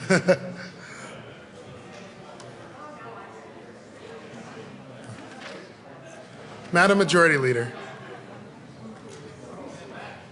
Thank you, Mr. Chair, and thank you for your patience.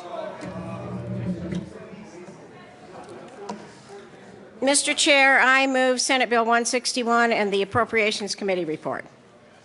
Thank you, Madam Chair, or Madam Majority Leader. The the bill's been moved to the Appropriations Committee report. Thank you, Mr. Chair. The Appropriations Committee put $30,000 into general fund money this year and did an appropriation. I ask for a yes vote. Seeing no further discussion on the Appropriations Committee report, the question before us is the passage of the Appropriations Committee report. All those in favor say aye. Aye. All opposed, no.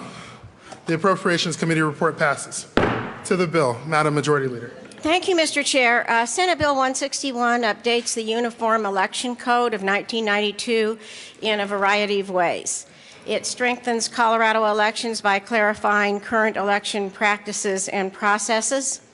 And as was planned, it includes policy recommendations and technical amendments to current law from the bipartisan Colorado Voter Access and Modernized Election Committee, COVAME, from county clerks, and from the Secretary of State. Senate Bill 161 will continue to improve Colorado's election system, which recently was nationally recognized for voter access and integrity. And in order to accomplish these goals, Senate Bill 161 implements the following objectives. It strengthens protections to ensure secure elections while ensuring that all eligible voters can participate without barriers. It streamlines the deadlines for voter registration, and the bill creates expanded access for overseas and military voters to participate in elections by clarifying the deadlines for requesting and receiving a ballot, by expanding the definition of covered voter to include spouses and civil union partners, by allowing overseas and military voters to request ballots using the current electronic transmission process through Election Day.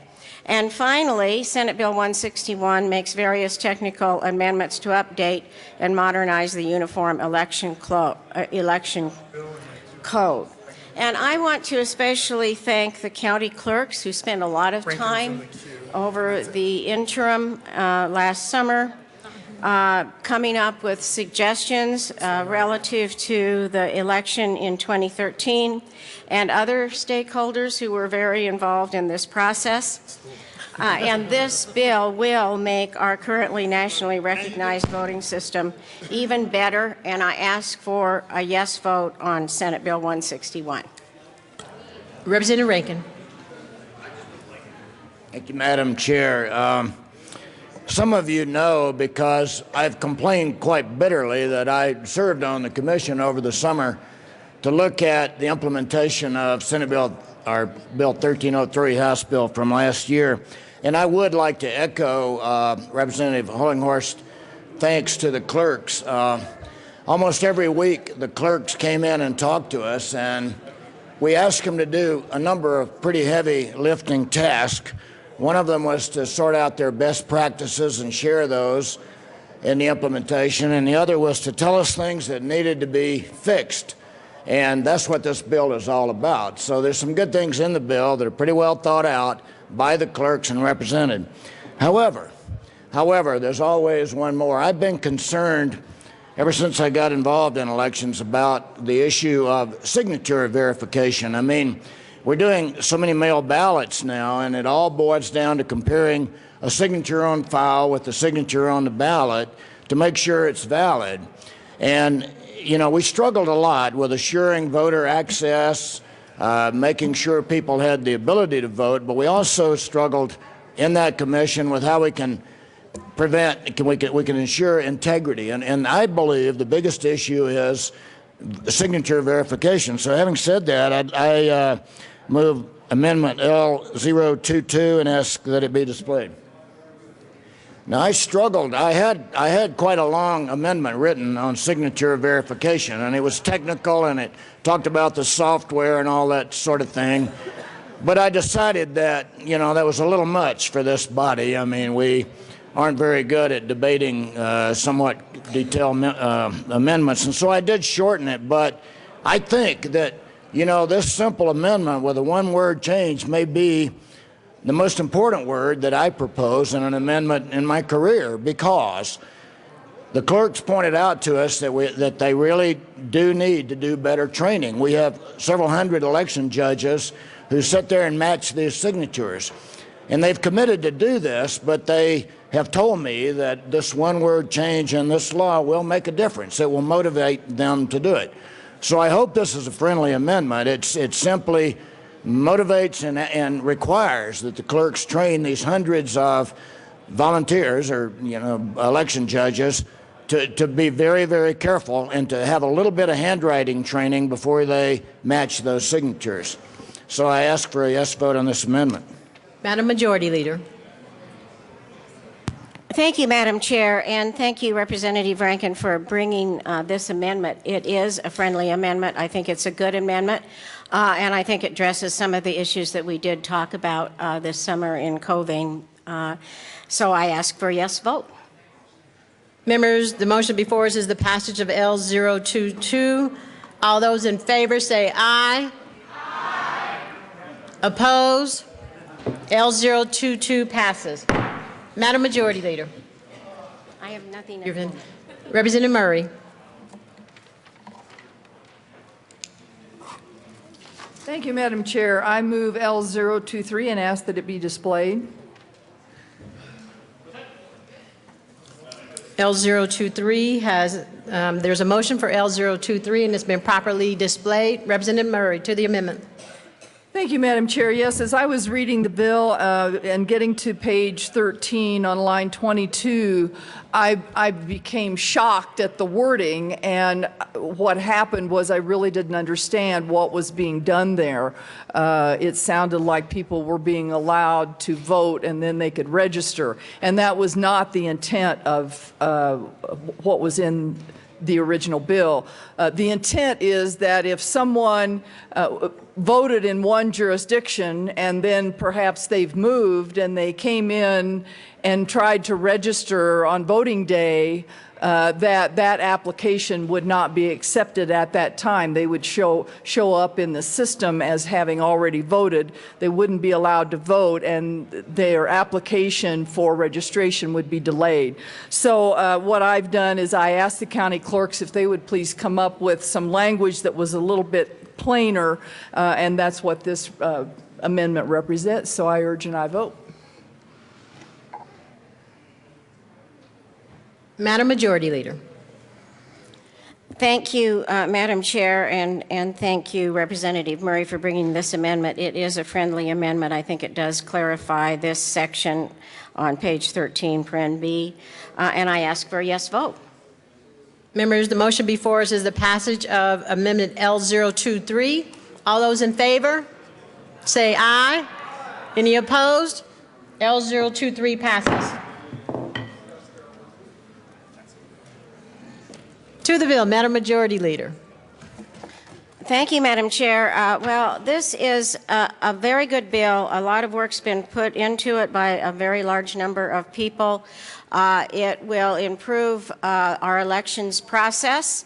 Includes a lot of technical issues, but some other good issues as well, and I ask for a yes vote. Members, the motion before us is the passage of Senate Bill 14161. Representative Rankin. And I ask for an aye vote on the bill. I just want to reiterate that the commission worked almost every week all summer.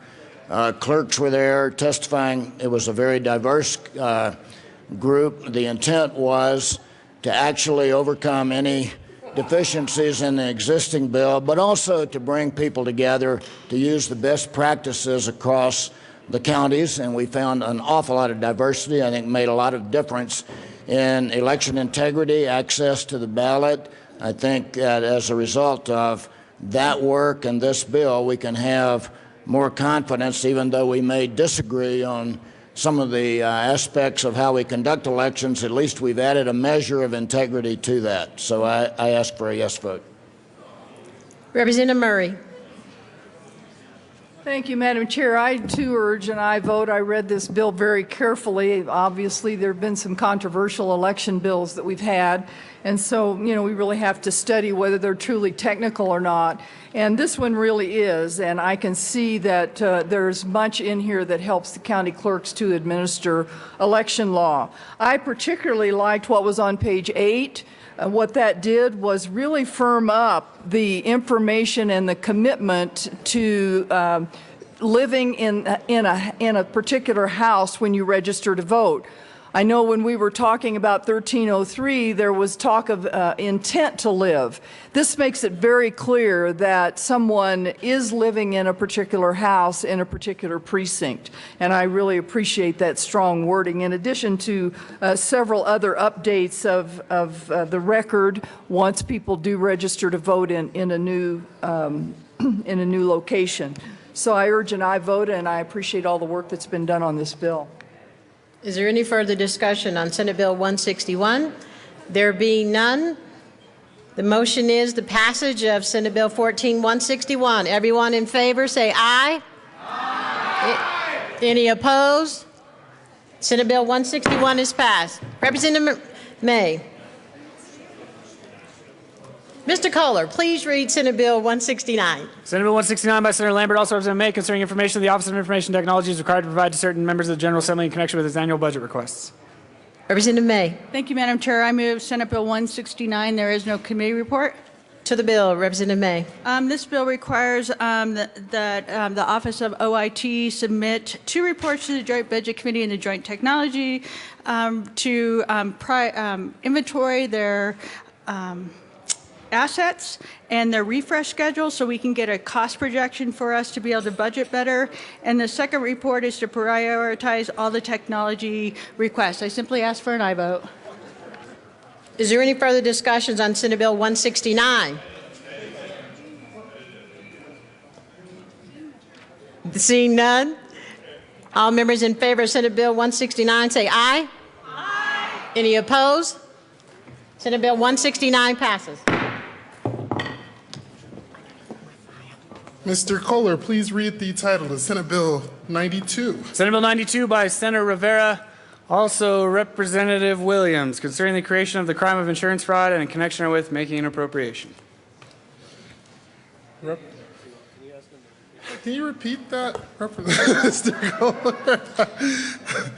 In Scottish. Representative Williams.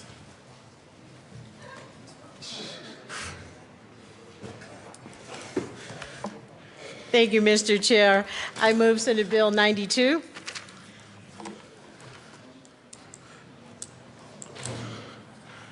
To the bill, Representative Williams. Thank you, Mr. Chair. Members, Senate Bill 92 is the insurance fraud crime bill, and basically what this bill does, it gives the AG's office more tools to be able to investigate insurance fraud crime. In Colorado and across the nation, insurance fraud crime is increasing almost $80 billion a year being stolen from insurance companies, and it contributes to an amount of anywhere from $400 to $700 of an increase in premiums that is passed on to U.S. families. It makes the falsification of an application, a misdemeanor, and any other provision are Class 5 felonies. I ask for an aye vote.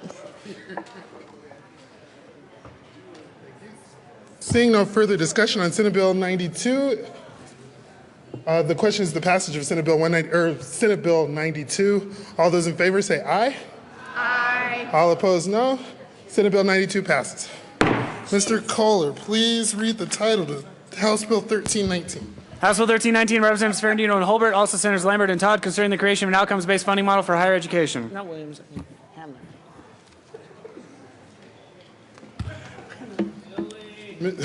Mr. Speaker. Thank you, Mr. Chair. I move House Bill 1319, the Education Committee report and the Appropriations Committee report.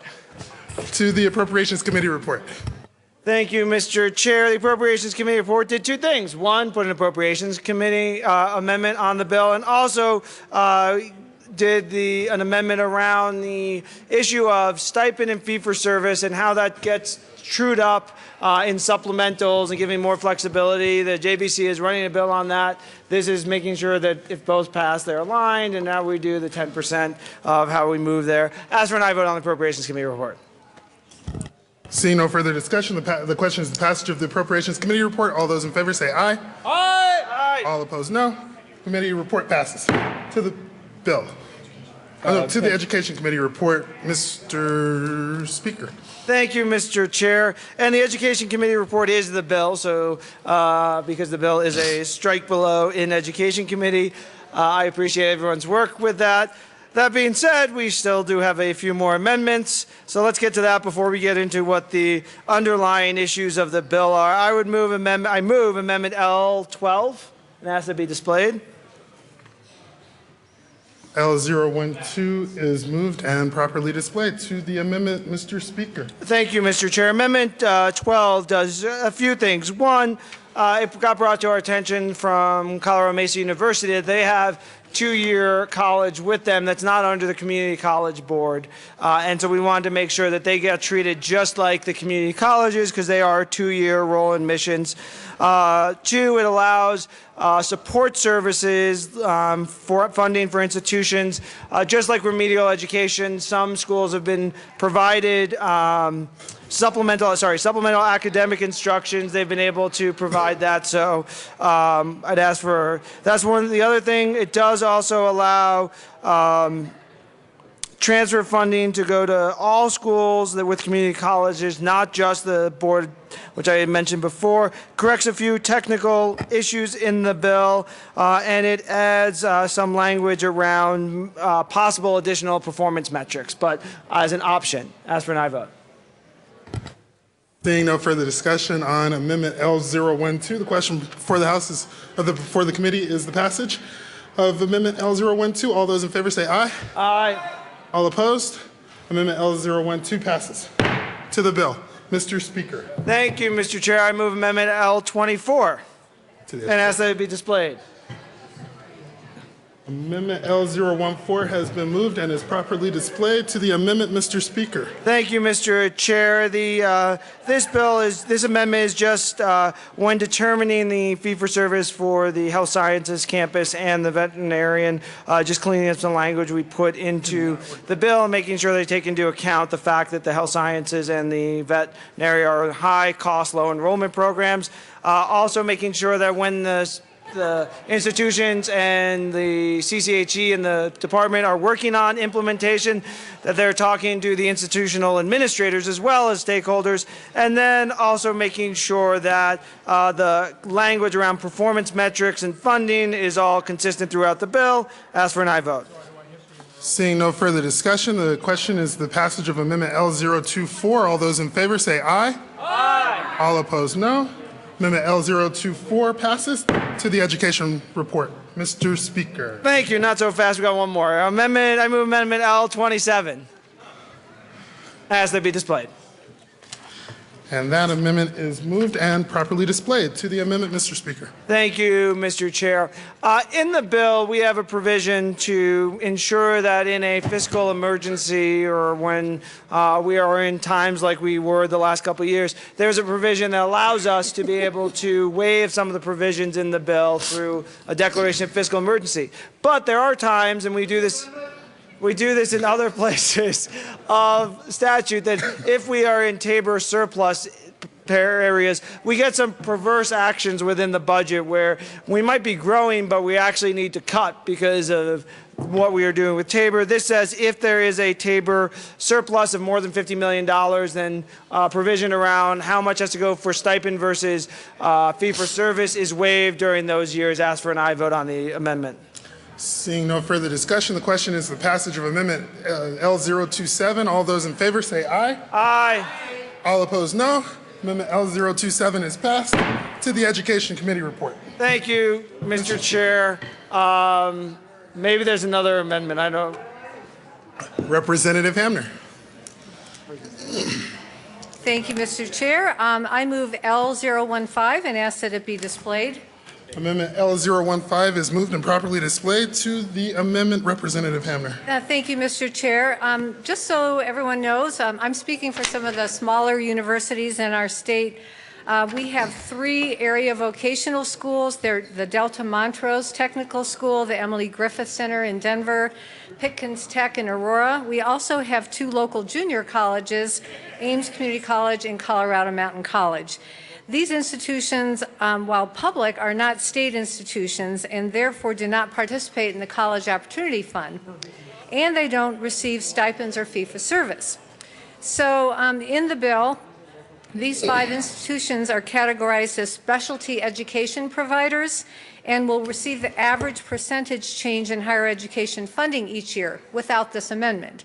This amendment allows the CCHE more flexibility in making that allocation by looking at their performance contracts and recommending a funding amount above the statewide average if they so choose.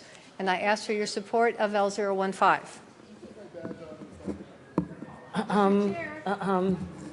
Mr. Speaker. Thank you, Mr. Chair. This is a friendly amendment. We did this in committee for the vet school and the medical campus. This says, and what I like about this amendment says, they get the average, but if their performance contracts show that they've done really well, there's the option of giving them more money to reward them for their performance. So I also agree and ask for an aye vote on the amendment. The question before us is the passage of Amendment L015. All those in favor say aye. Aye. All opposed, no. Amendment L015 is passed. To the Education Committee report. Thank you, Mr. Chair. And the Education Committee report now as amended is the bill. So I've talked to a lot of you about this, and almost half of you are co-sponsors on this bill, so I appreciate that. Just remember when you're voting, look down on and see if you're a co-sponsor. This has been a lot of work, and I really thank Representative Holbert, Senator Lambert, and Senator Todd on a huge stakeholder process as we've moved this bill forward. Since I was on the Budget Committee, I've been frustrated the way we fund higher education. We have this number up at the top, and then we kind of fill everything underneath. This is a seismic shift in some sense that says, okay, let's actually come from the zero base and fill up. And whatever we get for each institution. Now, there are safeguards in the bill to make sure that as we implement it, there is a plus or minus 5% of the average so that you don't get huge swings. There's also for if their institutions are in financial insolvency or have some concerns, we can deal with it through this bill. If there is a fiscal emergency, we can deal with it through this bill. Now with the amendment, if there's a Tabor surplus, we can deal with it through this bill. So I think we've put a lot of guardrails and safeguards around this bill. But ultimately what this bill is around is making sure we are funding our institutions based on the goals we care about as a General Assembly and as a people in the state of Colorado. For too long, our focus has been on the institutions of higher education and not the goals of the people of our state. This moves us towards looking at how do we balance both the need of the institutions, which are very important. We need those institutions. They are huge economic drivers. I think we all can agree, or most of us can agree, that we don't fund higher education enough. This year we're putting $100 million more into higher education with Senate Bill 1. That is a good first step. But we need to make sure as we put that money in, we're doing it based on priorities. And what this will do is make sure we're funding students first. We're ensuring that we're protecting... Mr. Speaker, I'm sorry. Yes. Members, can we please keep the noise level down to a minimum? Mr. Speaker. Thank you, Mr. Chair. We are funding based on completion, retention, remediation, Pell-eligible students, other underserved populations, and making sure we're dealing with unique roles and missions like rural, low-enrollment schools or research institutions. A lot of this will be decided by the Commission on Higher Education, the department, over the summer, and then all of you get to deal with it next year when this comes back for you. I think I'm getting the wrap-up sign, which I usually am giving other members. So I guess with that, I'd ask for an aye vote. Representative Holbert. Thank you, Mr. Chair. When you close the deal, stop talking, I think is what we're being told. I I do want to take a moment and thank Speaker Ferrandino for inviting me to participate in sponsoring the bill. This is a very significant change, and I think a change for the better. I also want to thank the folks in the lobby and all of the institutions of higher education who've provided feedback. And back to Speaker Ferrandino, his willingness to listen to that feedback, gather it, an immense amount of information, and try to make changes that make this bill work, make this new funding formula work for the students. What I like most about this is that it does start to direct more of a greater percentage of the funding that we have available based on students rather than institutions. And to a certain degree, the funding follows the child or the student. I think that puts us in a better position to look at the needs of students in higher education, address those needs over time, but it also has that metric of pay for performance, retention, and graduation. And I think those are great qualities. I ask for an aye vote, and again, I thank Speaker Ferrandino for his patience and willingness to work with all stakeholders to make this a great bill. Ask for an aye vote. Members, seeing no further discussion, the question before us is the passage of the Education Committee report. All those in favor say aye. Aye. All opposed, no. The Education Committee report is passed. To the bill, Mr. Speaker. Thank you, Mr. Chair. That is the bill. I ask for an aye vote. Seeing no further discussion, the question before us is the passage of House Bill 1319. All those in favor say aye. Aye. All opposed, no. No. House Bill 1319 passes. Mr. Kohler, please read the title of House Bill 1357. House Bill 1357, Representative Young, also Senator Aguilar, concerning in-home support services provided in the Medicaid program. Representative Young. Thank you, Mr. Chair. I move House Bill 1357, the report from the Committee on Appropriations and the report from the Committee on Public Health and Care and Human Services. To the Appropriations Committee report, Representative Young. Thank you, Mr. Chair. The Appropriations Committee report simply funds the bill. There was some contention about the fiscal note, and stakeholders worked diligently, and I appreciate the work that the department did in order to drop the fiscal note. It's doable now. I ask for an aye vote. Seeing no further discussion on the Appropriations Committee report, all those in favor say aye. Aye. All opposed, no. The Appropriation Committee report passes. To the Health Care Human Services report, Representative Young. Thank you, Mr. Chair. A couple of technical amendments on lines 1 through 5, and also the implementation date is pushed out to March 1st, 2015, which in fact helps with the fiscal note. So I ask for an aye vote. Seeing no further discussion, the question before us is the passage of the Public Health Care Healthcare Committee report. All those in favor say aye. Aye. All opposed, no. The committee report passes. To the bill, Representative Young. Thank you, Mr. Chair. Actually, this is a companion bill to one you'll see me speaking to later on, a sunset bill on in-home support services. We separated out the issues in this one because they add to the program. The sunset continues the program, and I'll speak to it later when it comes up on the agenda. This particular companion bill for in-home support services provides the opportunity for support from spouses, and even though the title of this service is in-home support services, those folks that are wanting to receive these services would like to also receive them in the community. For example, if you can only be fed at home, then if you are at work, then you have to travel home. If you're in complex rehab, like a custom wheelchair, that's quite a job to go all the way home just to eat and then go back to work again. I think it's a great bill. I appreciate the department's work on it, Senator Aguilar's work on it. I ask for an aye vote. Seeing no further discussion, the question before us is the passage of House Bill 1357. All those in favor say aye. Aye. All opposed, no. House Bill 1357 passes. Mr. Kohler, please read the title of House Bill 1356. House Bill 1356, Representative Foote, also Senator Jones, concerning increase in the Colorado Oil and Gas Commission's penalty authority. Representative Foote.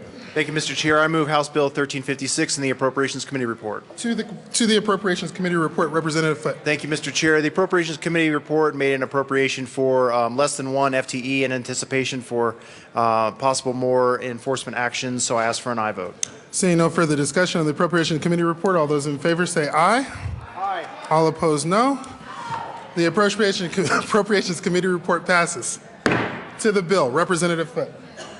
Thank you, Mr. Chair. House Bill 1356 is a bill that will update our oil and gas penalties scheme.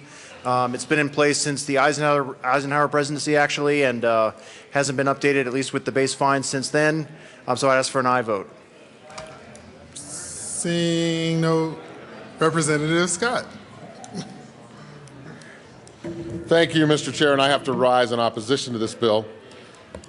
My concern is that, again, we're talking about death by 10,000 paper cuts.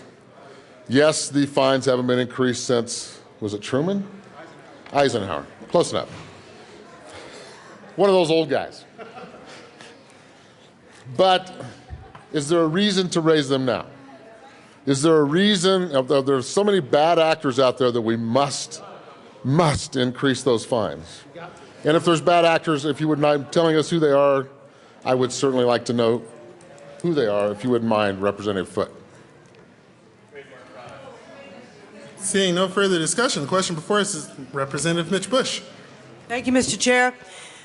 In committee, we heard from every side on this. COGA supports this bill. A number of folks from the industry wrote us letters and testified. This is something that Representative Foote worked on very closely with the industry. It is supported by COGCC and COGA and a wide variety of other groups. I would urge an aye vote. Representative Singh. Thank you, Mr. Chair. Folks, this bill is like a bad B movie, and I think some people pay to see a bad B movie rather than see a C movie. So I do urge a no vote. Representative Court. Seeing no further Representative Scott. Thank you, Mr. Chair, and I don't think I got an answer to the question. I'd like to know who the bad actors are, Representative Foote, if you could tell us that. Representative Foote. Thank you, Mr. Chair. Representative Scott, I don't think really that we need to be naming names at this point. I mean, I think that anyone in the field will tell you that that there are some that follow the rules better than others. But really, the bottom line for this bill is that we're trying to encourage compliance, make sure that we protect our health and safety, and just hold accountable those that don't comply. And that's really the purpose of the bill. Representative Scott. Thank you, Mr. Chair. I've got 12,000 people that left the city that I live in because of regulation, overburdensome problems from the state of Colorado on the oil and gas industry. I think they deserve to know exactly who these people are that caused them to lose their jobs and have to move out of western Colorado. So again, I will ask you one more time, please give us an idea who these bad actors are. Representative Everett. Thank you, Mr. Chair. Representative Scott, I can answer your question. So some of the bad actors are Matt Damon, for starters, Alec Baldwin, just for a couple starters. Representative And Everett. maybe Representative Foote can add in onto this. Representative Everett, I like Good Will Hunting. Representative McLaughlin. Members, I come from an area, if you read the Denver Post, it's #3 in oil and gas production in the state of Colorado, La Plata County. Some of the people on my side of the aisle are overly unnecessarily criticize the oil and gas industry. I believe some of the people on the other side of the aisle bless their, all of their happenings, whether they're good or bad.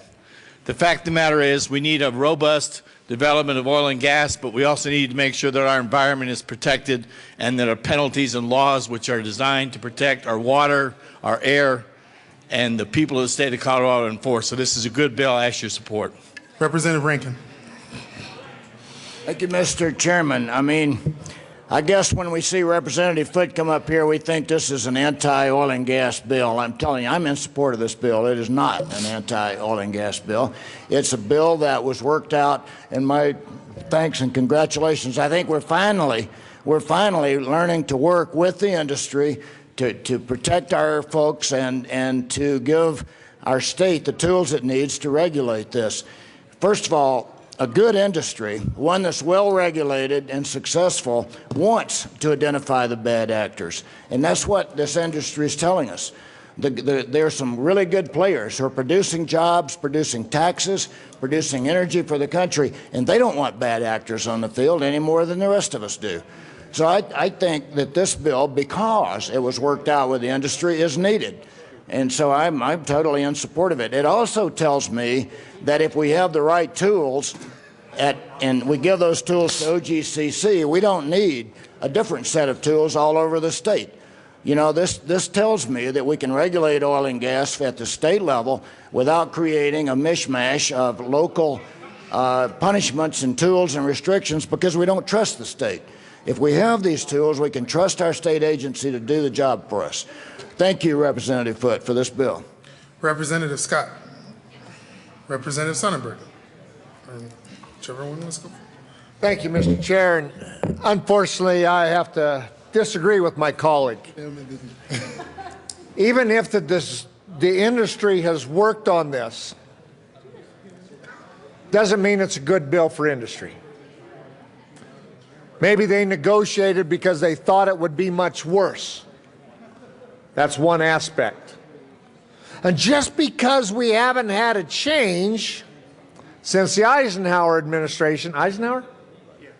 Well, that's when the fines were put in place. Before I was around, okay, now some of you quit that. Yes, I was not around during that administration. You can look all you want. Does not mean that it's automatically time to do something just because we haven't done something in a while. The point of this is, if we have a problem that needs addressed, let's deal with it. If we're just putting a rule in place because we think we might have a problem down the road, let's think about that. Members, this is a rule we don't need. The industry has actually done a great job. If we want to do something, let's don't raise the fines. Let's make them clean it up first and then hammer if they don't clean it up, if they don't fix the problem. Fines don't keep you from having problems. The solution here is to solve the problem, to fix the problem, and then if they refuse to fix the problem, then let's hammer fines. I ask for a no vote on the bill. Representative Sane.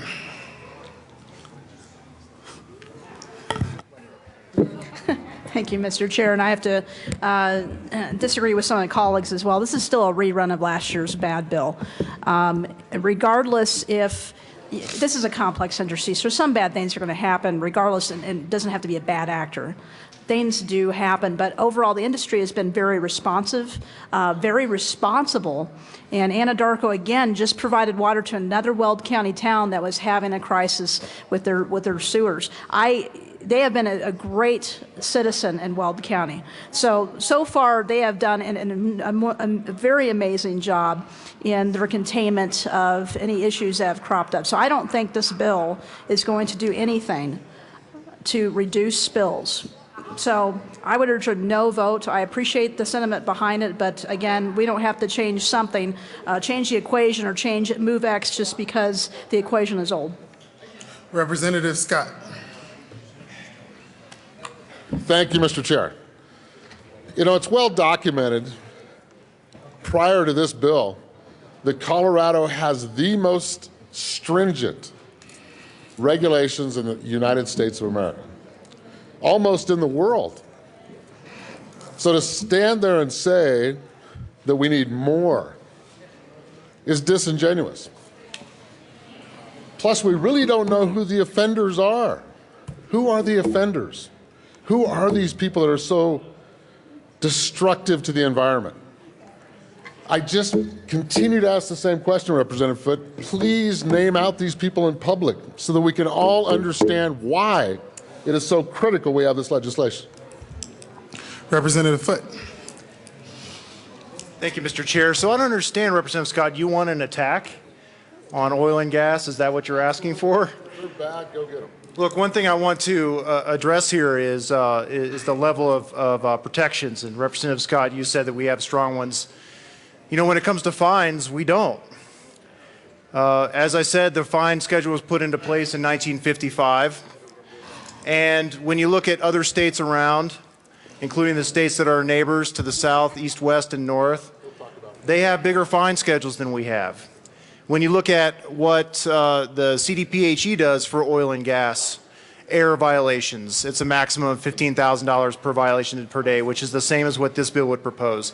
When you look at federal regulations, that's even higher. It's $37,000 and change because it goes up by the rate of inflation every year. So this is quite reasonable actually compared to the federal regulations. So in some areas, Representative Scott, I would say that protections are strong. In this area, though, we're looking at something that's very much lagging behind the rest of the country. Ohio, for example, is $20,000 per violation per day. There are many states. North Dakota is $12,500 per violation per day. So we're getting in line with what the other states do and getting out of the Eisenhower era for when it comes to fines. Representative Quorum. Thank you, Mr. Chairman. I think I can solve part of the problem here. A part of the problem. Yes, I do know the bad actor when it comes to gas. Representative Scott, I share an office with him. Oh, no impugning your office mate's gas. Seeing no other comments, Representative Scott. Apparently I need to fine myself. $5,000 a day. Seeing no further discussion, the question before us is the passage of House Bill 1356. All those in favor say aye. Aye. All opposed, no? No. House Bill 1356 passes. Mr. Kohler, please read the title to House Bill 1373. House Bill 1373, Representatives Lebsack and Scott, also Senators Crowder and Zendiger, concerning individuals who may claim the property tax exemption for qualifying seniors and disabled veterans. Representative Lebsack. Thank you, Mr. Chair. I move House Bill 1373. There is no committee report. Thank you. To the bill, Representative Lebsack. Thank you, Mr. Chair. I feel compelled to tell the people of Colorado about this good bill. Both Representative Scott and I have spoke to our constituents independently. Over the last year and a half, I've been approached by a number of my constituents in Northglenn and Thornton, and they identified several inequities in the senior property tax exemption and the property tax exemption for 100% disabled veterans. And this bill fixes those inequities. If you're a spouse of a 100% disabled veteran and your veteran passes away, the spouse loses his or her eligibility for the exemption. And this bill fixes that.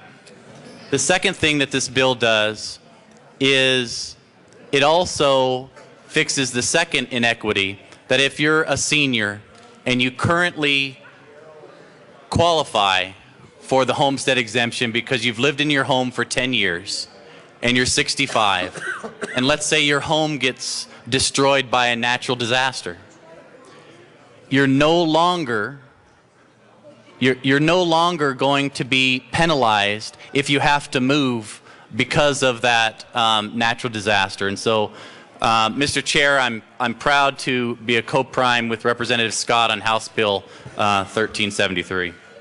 Representative Scott. Thank you, Mr. Chair.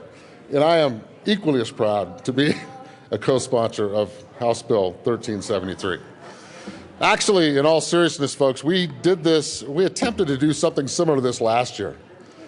Representative Pabon was equally excited as he is today about this same bill.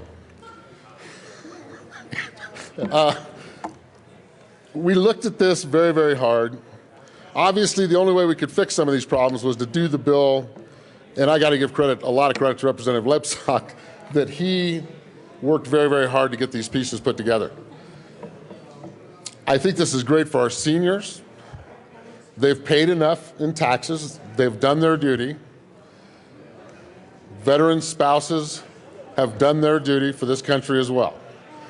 And I would ask for a strong aye vote on House Bill 1373.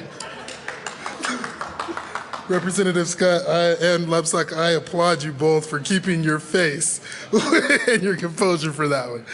Seeing no further discussion, the question before us is the passage of House Bill 1373. All those in favor say aye. Aye. All opposed, no. House Bill 1373 passes. Mr. Kohler, please read the title of House Bill 1355. House Bill 1355 by Representatives Kagan and Gardner, also Senators Guzman and King, concerning Department of Corrections reentry initiatives for successful reintegration of adult offenders into the community. Representative Kagan. Mr. Chair, I move the House Bill 1355 and the Appropriations Committee report and the Judiciary Committee report. To the Appropriations Committee report, Representative Kagan. Mr. Chair, the Appropriations Committee appropriated the funds necessary to implement House Bill 1355, and I urge an aye vote. Mr. Minority Leader. Thank you, Mr. Chair. Under House Rule 52C, I'd like a topical reference ruling. The committee will go to recess.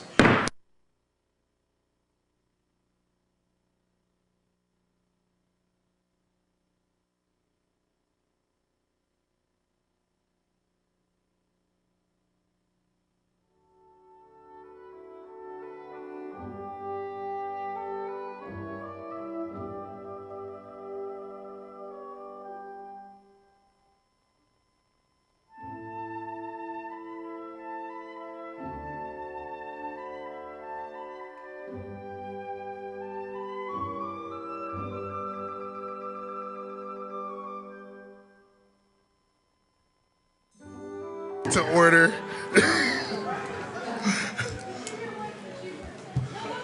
Representative, the question before us is the passage of the Appropriations Committee report. All those in favor say aye. All opposed, no. The Appropriations Committee report passes. To the Judiciary Committee report, Representative Kagan. Thank you, Mr. Chair. And in the Judiciary Committee, we simply changed some dates which had been mistyped in the original bill, and I ask for an aye vote. Seeing no further discussion on the Judiciary Committee report, all those in favor say aye. All opposed, no. The Judiciary Committee report passes. To the bill, Representative Garner.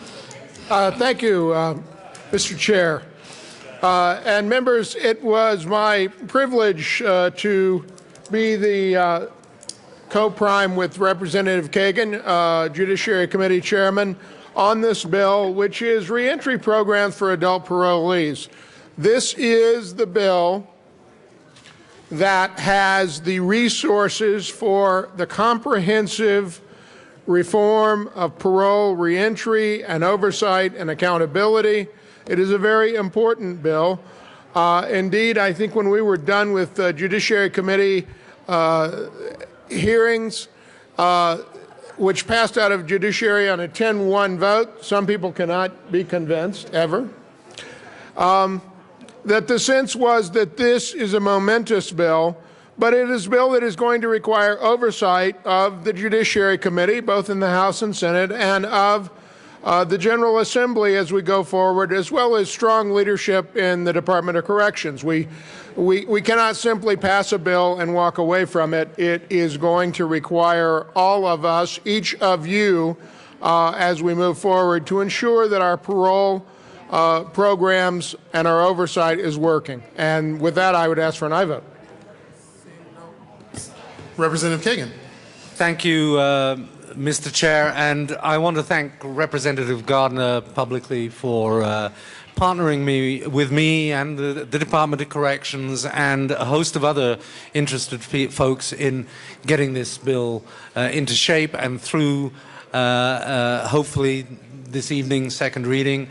It's a very important bill. What we're trying to do here is to make sure that when we release inmates from the Department of Corrections, they have been thoroughly prepared for their release so that they will have a good shot at becoming law-abiding, productive citizens, and so that after their release, when they are on parole, they will be properly supervised and properly steered by all the resources the society has to offer and the department has to offer and the Department of Parole has to offer to make sure that they stay law-abiding, productive, and safe communities into which we will release them. So that's a very important public safety objective, and this bill will help achieve that. Representative Garner. Yes, thank you, Mr. Chair. There will be those of you who, because of the fiscal note and other reservations, who will vote no on this bill. I do have confidence, and I urge a yes vote. I have confidence that this bill will pass. But I think there will be a special burden on those of you who are skeptical about this bill to ensure that going forward, we as a state, the executive branch, the legislative branch, and the judicial branch are doing everything we can for public safety and for the good of the parolees, which, after all, whatever we think about their crimes, our goal is, upon release, that they be rehabilitated, that they do not recidivate, and that the public in Colorado remains safe. And so that is what my ask of you, more than a vote this evening, is that as members of the General Assembly that you commit to doing that and not simply vote this evening. Thank you. Seeing no further discussion on House Bill 1355, the question before us is its passage. All those in favor say aye. Aye. All opposed, no. 1355 passes. Mr. Kohler, please read the title of House Bill 1334. House Bill 1334 by Representatives Hamner and Scott, all Senators John and King, concerning the Petroleum Cleanup and Redevelopment Fund. Representative Hamner. Thank you, Mr. Chair. I move House Bill 1334. There are no committee reports. Thank you, Representative Hamner. To the bill. Thank you, Mr. Chair. Well, this morning, Representative Scott's excuse was a flat tire. Now I'm not sure what it is. Okay, we have another excuse. But House Bill 1334 is a great bill. It allows a little more flexibility in the Petroleum Cleanup Fund. I ask for your support. Representative Scott. Thank you, Mr. Chair, and I also ask for your support. We did this bill last year, and this is just basically a cleanup. Pardon the pun. Oh, yeah. Yeah, I thought you'd like that. And we would ask for an aye vote. Thank you. Seeing no further discussion, the question before us is the passage of House Bill 1334. All those in favor say aye. All those opposed, no. House Bill 1334 passes. Mr. Kohler, please read the title to Senate Bill 36. Senate Bill 36 by Senator Baumgartner, also Representatives Garcia and Lawrence, concerning the creation of emergency medical services license plate for motor vehicles in connection with making an appropriation. Representative Garcia, or Lawrence, or whoever. We switched sides. Whoever wants to go first. Thank you, Mr. Chair, and I move the Appropriations Committee report. Can you also move the bill, Representative Lawrence? Can you move the bill and the committee report? Sorry. I move Senate Bill 36 and the Appropriations Committee report. Thank you. To the committee report, Representative Lawrence or Garcia. Thank you, Mr. Chair. Mr. Chair, we move the Appropriations Committee report. This is a license bill, and it should bring some revenue to the state, so we ask for an aye vote. Seeing no further discussion on the Appropriations Committee report, all those in favor say aye. Aye. All those opposed, no. The committee report passes. To the bill, Representative Garcia. Thank you, Mr. Chairman. Mr. Chairman, we ask for an aye vote on Senate Bill 36. This is a really important bill, allowing EMS professionals the ability to display their pride by having a new type of license plate. So we ask for an aye vote. Representative Lawrence. Thank you, Mr. Chair. I would just like to echo the words of Representative Garcia. This is really important to the EMS providers around the state. They would like to be able to have the opportunity to show the pride in the work and the services that they provide across the state when emergencies arise, and I would ask for an aye vote on this bill. Representative Giroux. Thank you, Mr. Chair. Mr. Chair, could you stand on the stool because you're really not tall enough? Members, I support the bill. EMS, they're the best. They save lives, and they're fabulous, and I really appreciate the bill. But more importantly, I just like to put the idea out there that what we really need and since I'm not going to be coming back to the legislature, the best I can do is give you the best ideas I've accumulated over the 6 years that I've been here. And I think the best, most genius thought I've had was in the last 12 hours when I've determined that we need a new committee of reference, and that would be the License Plate Bill Committee that would be charged with coming up with, I don't know, if we can at least have 5, if you have 7, at least 35 license plate bills per year. And if we do that, if you consider the fact that we have 5 million people in the state of Colorado and we need a license plate for everybody in the state of Colorado, it's going to take them years to get all that done. But you know, you all are hardworking. I think you would serve your constituents well. I ask for an aye vote on this bill, and please consider my idea for a committee. You can still get a late bill. In fact, you could probably do a license plate committee license plate. So I ask for an aye vote.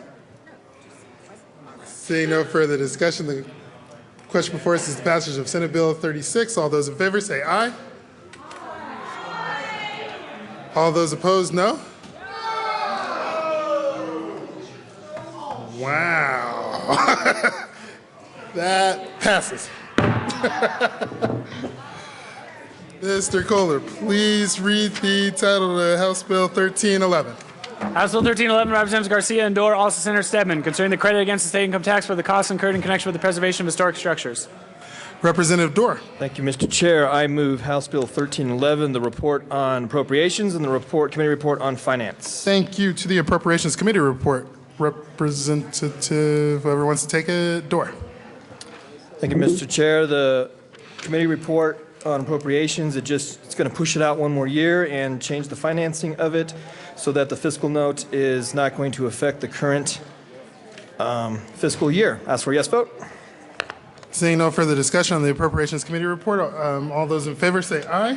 Aye. Aye. All those opposed, no. The Appropriations Committee report passes. To the Finance Committee report. Thank you, Mr. Chair. I move the Finance Committee report. This report goes through and makes sure that everything we're doing allows the operation to start come the 15-16 fiscal year, and will then be allowed the tax credit to start being used for the redevelopment of historic buildings. Seeing no further discussion on the Finance Committee, Representative Court. Uh-oh. Thank you, Mr. Chair. I just want to compliment the sponsors. I had grave reservations about this bill because of the fiscal note when I first saw it. And the sponsors and the folks from the historic preservation community worked really, really hard to bring this fiscal note down. And I just wanted to compliment the sponsors for all the work they did to make this bill far more palatable as far as the cost to the people of Colorado, while still being able to encourage the work that it's going to encourage. So thank you, Representatives Dorr and Garcia. Seeing no further discussion on the Finance Committee report, the question before us is its passage. All those in favor say aye. Aye. All those opposed, no. Finance Committee report passes. To the bill, Representative Garcia. Thank you, Mr. Chair. Mr. Chair, this caucus, members of the General Assembly, I'd ask this important bill, 1311 for Colorado, ask for an aye vote. Seeing no further, Representative Giroux. Thank you, Mr. Chair. Okay, I'll have to say it. I only have, 3 more weeks? As an architect, this is a good bill. Vote yes. Seeing no further discussion, the question before us is the passage of House Bill 1311. All those in favor say aye. Aye. All those opposed, no. House Bill 1311 passes. Mr. Kohler, please read the title of Senate Bill 143. Senate Bill 143 by Senator Stedman, also Representatives May and Giroux, concerning payment of amounts awarded through nursing facility provider reimbursement appeals from the Medicaid Nursing Facility Cash Fund. Representative Giroux. Thank you, Mr. Chair. I move Senate Bill 14143. There is no committee report. Thank you. To the bill. Thank you, Mr. Chair. Good bill. Vote for our stuff. Seeing no further discussion, the question before us is the passage of Senate Bill 143. All those in favor say aye. Aye. All those opposed say no.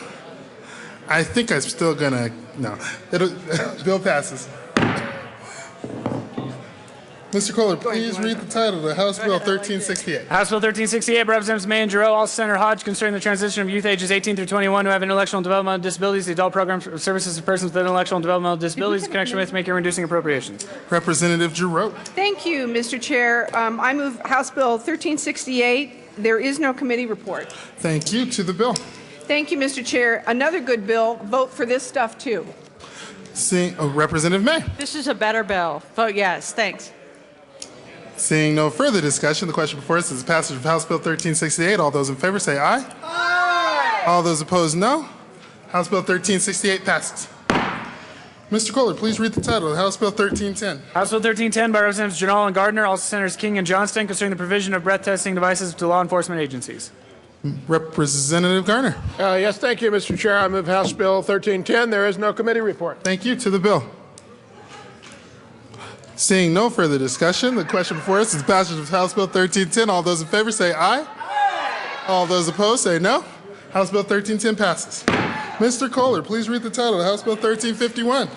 Go ahead, beat House Bill 1351, Representatives Nordberg and Ryden, also Senators Todd and Herpin, concerning a requirement of the Colorado Office of Economic Development work to maintain the state's positive relationship with the United States Armed Forces. Representative Ryden. Thank you, Mr. Chair. I move House Bill 1351 and ask for a favorable vote. Seeing no further discussion, the question before us is the passage of House Bill 1351. All those in favor say aye. Aye. All those opposed, no. House Bill 1351 passes. Mr. Kohler, please read the title of House Bill 1361. Everyone see Sue Ryden. House Bill 1361 by Representatives May and Jarrell, Senator Hodge, concerning transition of youth ages 18 through 21 of intellectual and developmental disabilities to the program of services for persons with intellectual and developmental disabilities in connection with making and reducing appropriations. Representative Giroux. Thank you, Mr. Chair. I move House Bill 1361. I don't think there's a committee report. I ask for an aye vote. There is an Appropriations Committee report. There is an Appropriations Committee report. Wait, which one are we on? Then why does it say May and Giroux? House Bill 1361 by Representatives McNulty and Singer, also Senators Guzman and King, concerning the authority of state licensing authority to establish equivalencies for retail marijuana products. Representative McNulty. Thank you, Mr. Chairman. I move House Bill 1361 in the Appropriations Committee report. Yeah, I've got to the Appropriations Committee report. I'll just show it to her. Okay. Representative Singer. Thank you, Mr. Chair. Appropriations Committee report, but just made sure we had an adequate funding mechanism to make sure that we can correctly identify the equivalency level between marijuana flowers and marijuana concentrates. I ask for an aye vote. Seeing no further discussion, the question before us is the passage of the Appropriations Committee report. All those in favor say aye. Aye. Aye. Those opposed, no. The Appropriations Committee report passes. To the bill. Representative Singer. Thank you, Mr. Chair. I move House Bill 1361. Seeing no further discussion, the question before us is the passage of House Bill 1361. All those in favor say aye. Aye. All those opposed, no. House Bill 1361 passes. Mr. Kohler, please read the title of House Bill 1358. House Bill 1358, Representatives Young and Joshi, also Senator Aguilar, concerning continuation of in-home support services in connection with authorizing in-home support services for spinal cord injury waiver pilot program participants. Representative Young. Thank you, Mr. Chair. I move House Bill 1358. There is no committee report. I ask for an aye vote. All the Representative Joshi. Thank you, Mr. Chair and members. This is a good bill. It's a sunset review bill. It also adds the spinal cord patients in it, and it's really a good bill for everybody, so vote yes. Seeing no further discussion, question before us is the passage of House Bill 1358. All those in favor say aye. Aye. All those opposed, no. House Bill 1358 passes. Mr. Kohler, please read the title of Senate Bill 154. Senate Bill 154 by Senator Lambert, also Representative Giroux, concerning funds administered by the Division of Fire Prevention and Control and Department of Public Safety. Representative Giroux. Thank you, Mr. Chair. I move Senate Bill 154. There is no committee report. To the bill. Thank you, Mr. Chair. I want to go home. Vote yes, please. Seeing no further discussion. Just vote yes. Seeing no further discussion, the question before us is the passage of Senate Bill 154. All those in favor say aye. All those opposed say no. House Senate Bill 154 passes. Mr. Kohler, please read the title of Senate Bill 30. Senate Bill 30 by Senator Crowder, also Representative Wilson, concerning the fee charged to issue a special license plate to a person with a distinguished flying cross that was awarded for valor in connection with making an appropriation. Representative Sonnenberg. I move Senate Bill 30, and is there a committee report? No committee report. I move Senate Bill 30. To the bill? Seeing. Thank you, Mr. Chair. Representative Giroux. Thank you, Mr. Chair. Okay, now I'm going to only say this once, and I'm not going to say it with a funny accent. Oh, yes. Representative Wilson. Thank you, Mr. Chair. I just wanted to point out that Representative Sonnenberg and Representative Giroux both voted for a license plate bill. Vote yes. Seeing no, Representative McLaughlin. Representative Wilson, thank you for paying this bill. I want to say that I'm probably one of the few members of this body whose father had a Distinguished Flying Cross.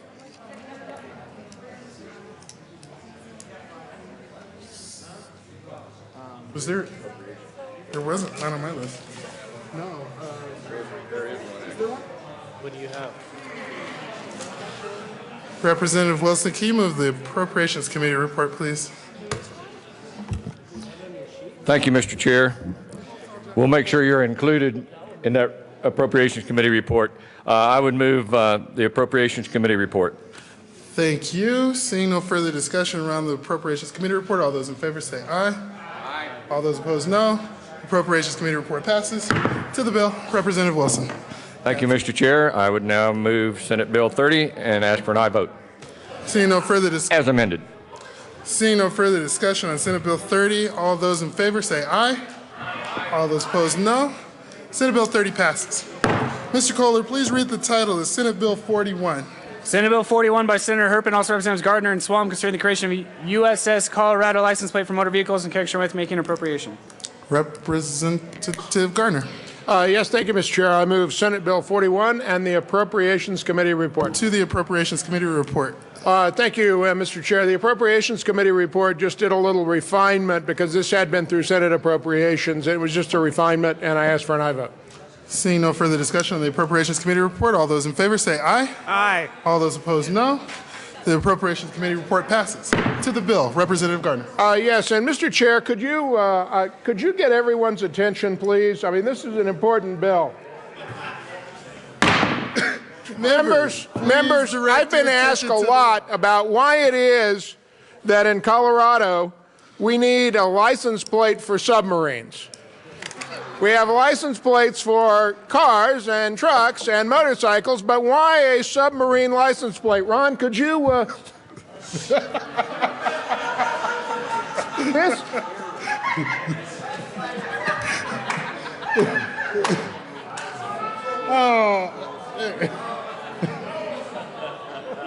We break for dolphins. This, members, is what the submarine license plate will look like. It'll have the submarine license number on it. And that, that bumper sticker, I don't know where that came from. It must be a, well, those naval people are liberal in any case. Seriously, people, this is a bill for a license plate in honor of the USS Colorado, which is an attack submarine that is being built and will be commissioned. There is a great history behind the name of USS Colorado, and this is to build a connection between our state and the naval submarine USS Colorado. See, Representative Swam.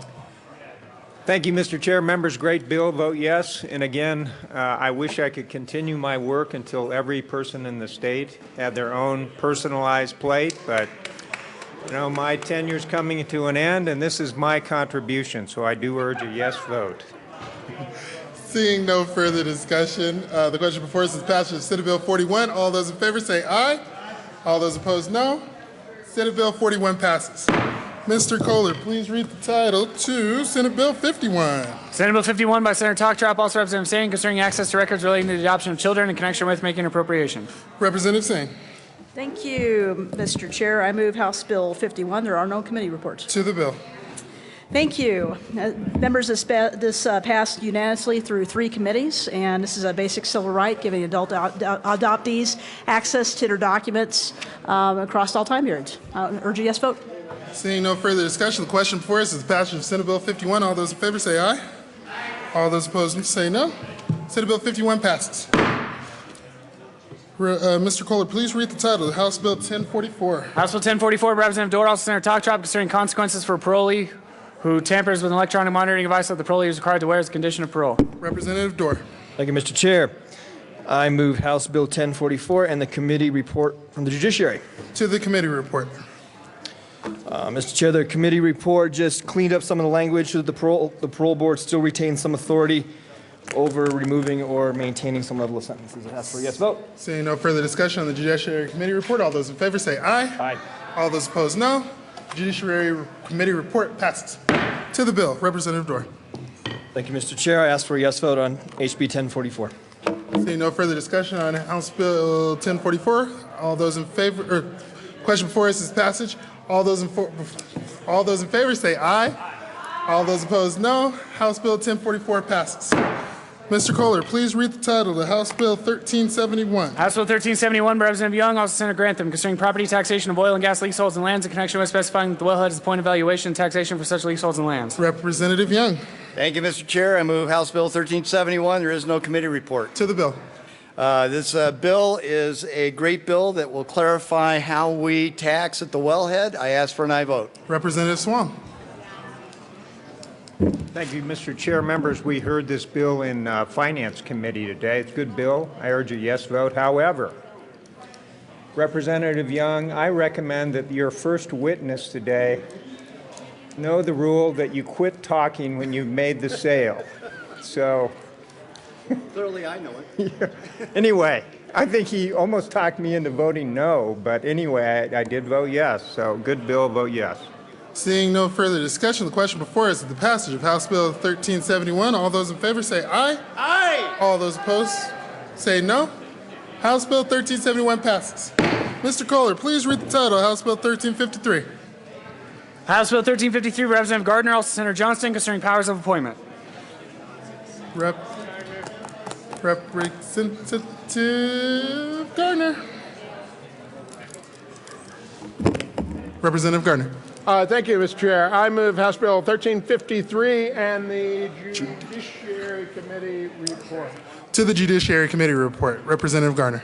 Thank you. Members, this is the Uniform Law Bill. The Judiciary Committee made some refinements at the request of the trial lawyers as well as the Colorado Bar Association. They were minor refinements. I ask for an aye on the Judiciary Committee report. Representative Swan. Nope.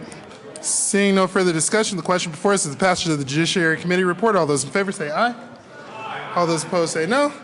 The Judiciary Committee report passes. To the bill, Representative Gardner. This is a good Uniform Law Commission bill. It has been thoroughly vetted. I ask for an aye vote. Seeing no further discussion, the question before us is the passage of House Bill 1353. All those in favor say aye. All those opposed say no. House Bill 1353. I don't know. House Bill 1353 passes.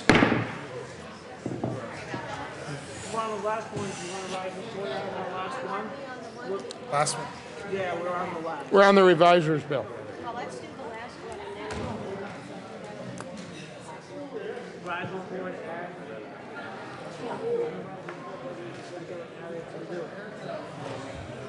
one. Members will take a brief recess.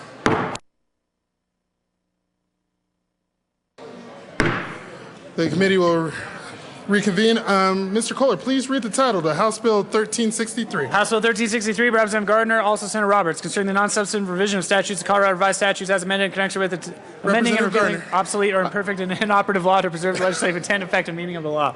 I'm sorry, I jumped the gun. Representative Gardner.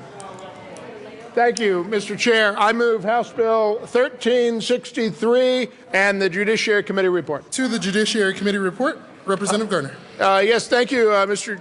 Chair. The Judiciary Committee made a revision. It was at the request of the reviser to make a conforming amendment and to conform with respect to a matter that was a little bit complicated to deal with, and we think we've got it right now. I ask for an aye vote on the Judiciary Committee report. Seeing no further discussion, the question before us is the passage of the Judiciary Committee report. All those in favor say aye. All those opposed, no. Judiciary Committee report passes. To the bill, Representative Gardner. Thank you, Mr. Chair. This is the annual reviser's bill. It makes conforming amendments, removes and deletes material that is no longer operative. It is a bill we do every year. Other than to thank the reviser of statutes, Ms. Gilroy, and her staff, I ask for an aye vote. Representative Gardner. Representative Sonnenberg. Thank you. Representative Gardner, on page 16 of the bill, why are we taking the ability of way for American Indians, Native American Substance Abuse Treatment Cash Fund for the acceptance of gifts and grants and donations. I don't remember what page it was on. Actually, I think I just figured it out. Thank you. Representative Garner. Thank you, Mr. Chair. Well, I had hoped to be very quick about this, Representative Sonnenberg. And I know, Representative Sonnenberg, that you were in a hurry to leave this evening. But because you've asked about that and it involves Native Americans, let me begin with the history of Native Americans.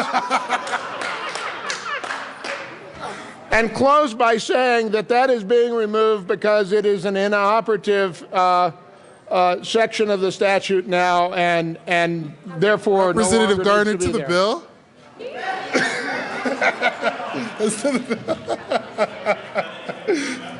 Representative Labuda. Thank you, Mr. Chair. And members, truly, this is the bill where our great staff goes through and makes technical corrections, and we pass it every year unanimously, and I ask for a unanimous vote yes. Representative Giroux. Thank you, Mr. Chair. You're really waving that mallet around. Members, what I like about this bill is it's actually more boring than the Joint Budget Committee. This bill is the equivalency to baseball in the legislature. This is like watching paint dry. I ask for an aye vote. Representative Salazar. Thank you, Mr. Chair. And I just have to say, Mr. Chair, that you have run this committee of the whole like a boss, and I think that we should give you a hand for that. I had like 2 people. All right. Seeing no further discussion, the question before us is the passage of House Bill 1363. All those in favor say aye. Aye. All those opposed, no. House Bill 1363 passes. Mr. Kohler, please read the title of House Bill 1359. House Bill 1359, Representative Janal, also Senator Aguilar, concerning medication synchronization for patients who are prescribed multiple medications. Representative Janal. Thank you, Mr. Chair. I move House Bill 1359. There are no committee reports. To the bill. I move House Bill 1359. This aligns all chronic medicines to be delivered on the same 30-day refill schedule date. It's called medication synchronization, and again, it aligns refill dates for people taking multiple long-term medications. Members, this is a health care bill. That makes sense. And it came out of committee unanimously, and I ask for a yes vote.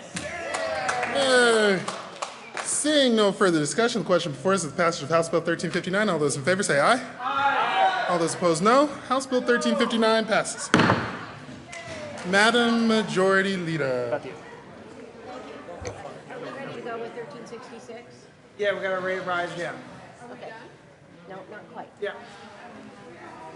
He called you. I called Madam Majority Leader. Thank you, Mr. Chair. I move that the committee rise and report progress. Seeing no. And beg to sit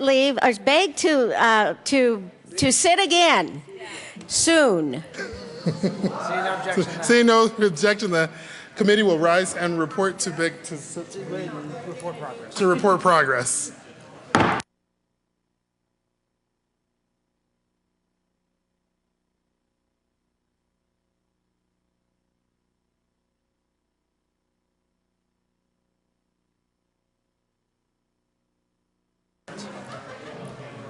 The House will come back to order. That's how you hit the gavel. Mr. Kohler, please report to committees of reference. Read the report of the committee of the whole first. Oh, yeah, let's do the report of the committee of the whole. Mr. Speaker, committee of the whole reports as follows. It has arisen, reports progress, and begs leave to sit again soon. Sounds great. Now let's do reports of committees of reference. The Committee on Finance, after consideration of the merits of Committee following Senate Bill 125, be referred favorably to the Committee on Appropriations. The Committee on Health Insurance and Environment, after consideration of the merits of Committee following House Bill 1366, be amended as follows and asked to be referred to the Committee on Health for recommendation. House Bill 1370 be postponed indefinitely. House Bill 1364 be referred favorably to the Committee on State Veterans and Military Affairs. Madam Majority Leader. Well, what do we do now? We wait now. Yeah.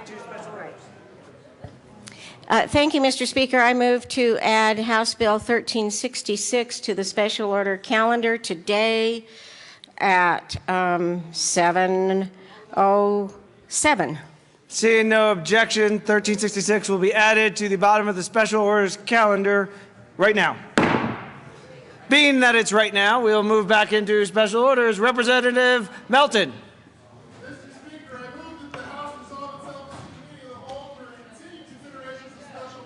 You've heard the motion. Seeing no objection, the House will resolve itself in the committee of the whole for continuation of special orders. Representative Melton will take the chair.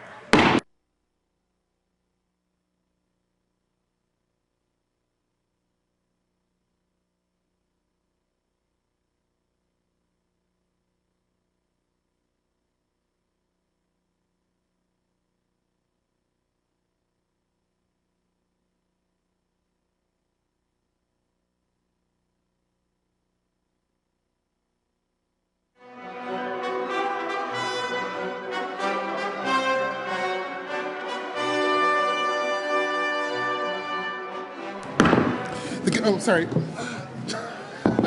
Like this is the committee will come to order. With your unanimous consent, the bills will be read by title unless there is a request for reading a bill at length. Committee amendments will not be read unless requested, as they are printed in your bill folders. Floor amendments will be shown on the screen and in your iPads and not read unless requested. Bills will be laid over upon the motion of the majority leader, and the coat roll is relaxed. Mr. Kohler, please read the title of House Bill 1366. House Bill 1366, Representatives Singer and McNulty, also Senators Johnson and King, concerning reasonable restrictions on the sale of edible retail marijuana products. Representative McNulty. Representative McNulty. Thank you, Mr. Speaker. I move House Bill 1366 and the Health, Insurance, and Environment Committee report. To the committee report, Representative McNulty. Thank you, Mr. Chairman. The committee report strikes the first provision of the bill detailing packaging, something that we attempted as an olive branch that didn't quite work out, so we struck it from the bill. Ask for an aye vote. Seeing no further discussion on the committee report, the question before us is its passage. All those in favor say aye. Aye. All those opposed, no. The committee report is passed. To the bill, Representative McNulty. Thank you, Mr. Chairman. I move Amendment L006 and ask that it be displayed. The amendment has been, excuse me, we'll give him 1 second. We have a set. To L008. That motion has been withdrawn. Representative Singer. Thank you, Mr. Chair. I move L008 and ask that it be properly displayed. L008 has been moved and is properly displayed. To the amendment, Representative Singer. Thank you, Mr. Chair. Members, the crux of this bill is really about making sure that kids know the difference between what a Duncan Hines brownie is and what a marijuana brownie is, that they can easily recognize what one thing is versus another, and that parents have the same ability afforded to them as well. We're seeing an increase in accidental ingestions, and we want to make sure that we do what we're supposed to do here, which is protect kids. And this is what this legislative declaration specifically goes to, is to the fact that we need to clarify in black and white that any marketing, any production, anything that has to do with the recreational marijuana industry is not for children. It's for adults over the age of 21. So we wanted to make sure that this was a clear, bright line that we presented. And with that, I ask for an aye vote. Representative Sonnenberg. Thank you, Mr. Chair, and I move as a substitute L007 and ask for it to be displayed. L007 has been moved and is properly displayed. Members, this amendment serves two purposes. If we put the Colorado logo stamped on all the edibles, we get both the hazmat sign and that it's Colorado proud. Ladies and gentlemen, I withdraw my amendment. L007 has been withdrawn. We are back to the original amendment, L008. Seeing no further discussion, the question before us is the passage of amendment L008. All those in favor say aye. Aye. All those opposed, no.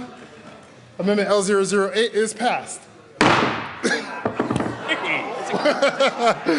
Representative McNulty. Thank you, Mr. Speaker. Thank you, Mr. Chairman. I move Amendment L009. It flipped.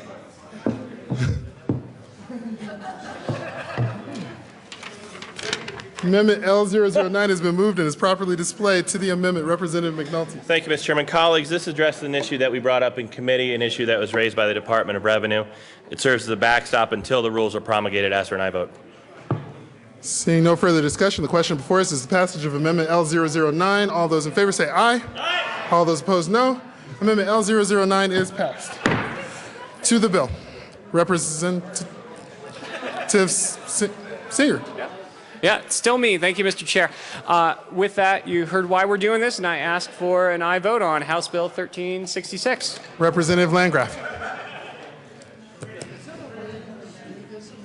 Thank you, Mr. Chair. This is what we're talking about. You cannot tell the difference between marijuana, candy, and regular candy. Each of those is one of each. And kids are getting hold of this stuff. This is a great bill. Vote yes. Seeing no further discussion, Representative McNulty. Thank you, Mr. Chairman.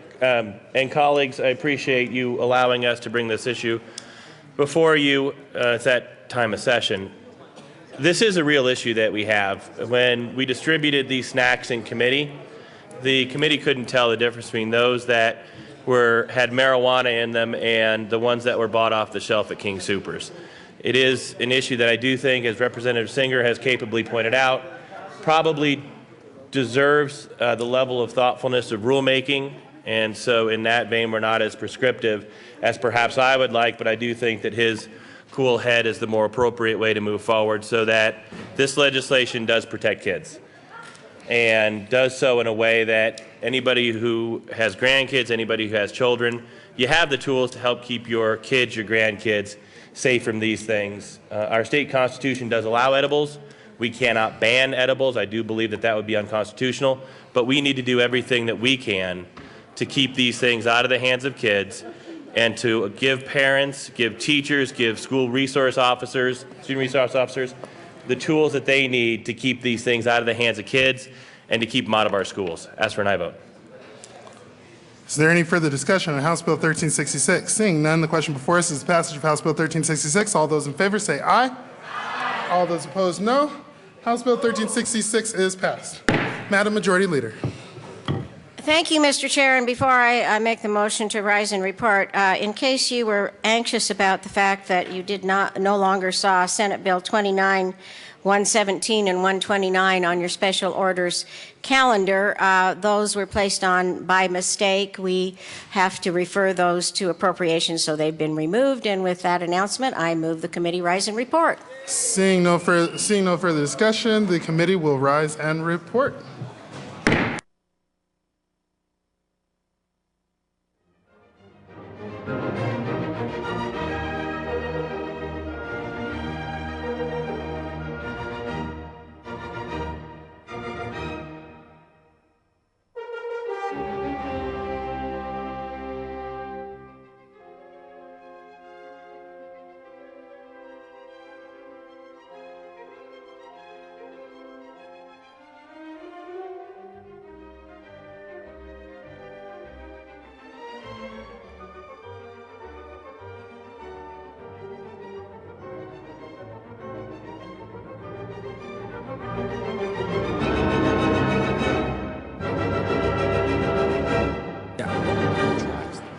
Relaxed.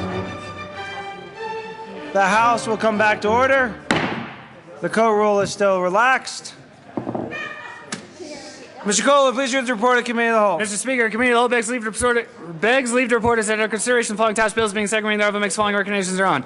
House Bills 1044 amended, 1310, 1311 amended, 1319 amended, 1334, 1350 amended, 1351, 1353 amended, 1355 amended, 1356 amended, 1357 amended, 1358, 1359, 1361 amended, 1363 amended, 1365, 1366 amended, 1368, 1371, 1373. Passed on second reading in order to gross place on the counter of 30 upon passage.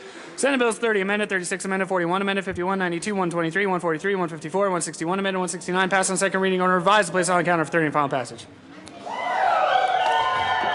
Representative Melton. You've heard the motion. There is an amendment at the desk. Mr. Kohler, please read the Waller and Wilson amendment to the report of the Committee of the Whole. Representatives Waller and Wilson move to amend the report of the Committee of the Whole to reverse the action taken by the committee in not adopting the following amendment L006 to Senate Bill 123 to show that said amendment passed and that Senate Bill 123 as amended passed. Representative Waller. Thank you, Mr. Speaker. I move the Wilson-Waller amendment to the report of the Committee of the Whole. To the amendment, Representative Waller.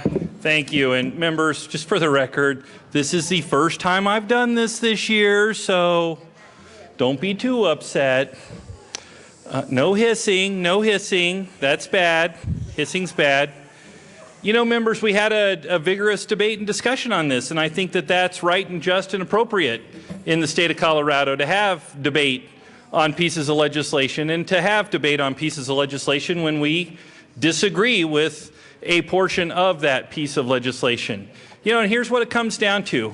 I support training for cops. I want to have training for cops. What I don't support in this circumstance is the method with which we're going to fund training for cops in the state of Colorado. We heard time and time again that this needs to be a fee, that we need to add yet another fee on top of our license renewal in the state of Colorado to make this happen. And we've heard time and time again that we have to do this. I'm getting there, Representative Gardner. And we've heard time and time again that we have to do this via fee because this is the only stable way to do it. Yet there's absolutely no proof that this is the only stable way to do it. There's no justification to say this is the only stable way to do it. So, you know, what I'm left with is an understanding that we're doing this because we want to increase a tax on the people of the state of Colorado. In a budget year where we have a $512 million surplus, we're going to the taxpayers of the state of Colorado and saying, that's not enough. It's not enough to have the largest budget in the history of the state of Colorado. We want more.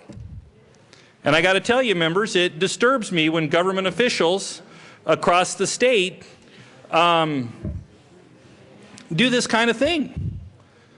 Whether it's inside this building or outside the building, when we have government officials saying, you know what, we have the largest budget in the history of the state of Colorado, but we want more, I think it's wrong. So I believe that we ought to adopt this amendment. We ought to say, you know what, enough is enough. We do not need to increase fees or taxes on the citizens to any greater degree than we have in the past.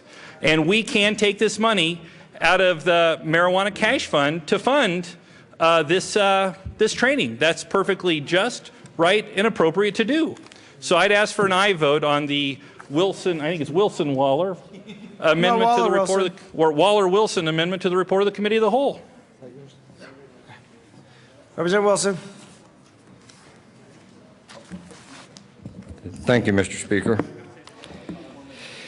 Colleagues, I too would urge an aye vote on the Waller-Wilson amendment. I got that out. We've talked around the issue.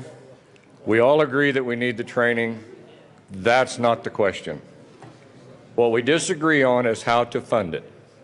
So it comes down to a simple choice, colleagues, very simple. We can raise fees again that have gone up 136%. That's an average, actually. Some of those were in the 150% increase over 4 years. So we can raise fees on all the people in Colorado, simply fund it out of the fund that's set up to address the marijuana issue. That's the other side. The dollars are there, or we can raise fees. A yes vote, we'll fund it out of the dollars we already have and we'll continue to bring in. And some of you say, oh, it's not that big of an issue, it won't affect law enforcement that much. I would refer you back to the bill that was just up here at the well before we went back on the floor.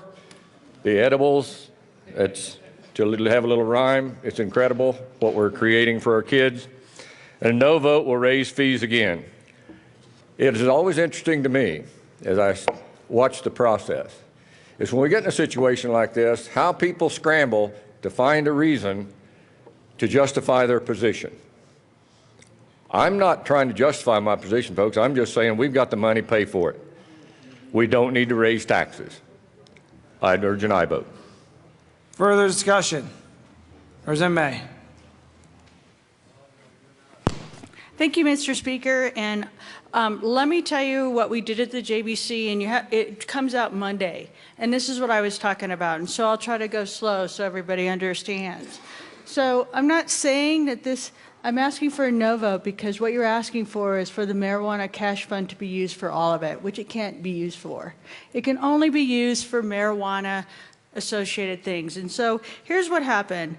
We got a request from OSPB, from the chief of police, and this is what they asked for. They asked for ARAD, 40 classes, 20 students, $200,000. We funded that. Then we asked for Train the Trainer, 20 classes, 20 students, course development, $400,000. We funded that. DRE training, 5 classes, 20 students, $250,000. We funded that. DRE instructor class, $60,000. We funded that. Post-training coordinator, okay, we funded that, $250,000, $198,000. So we did fund the portions of it that related to the marijuana, okay? We did that piece. You're going to see it. That's why I'm saying this is unnecessary. We've taken care of the parts that we could fund out of the cash fund so that we are in compliance with the law. That's what happened. That's what I was explaining earlier in our debate.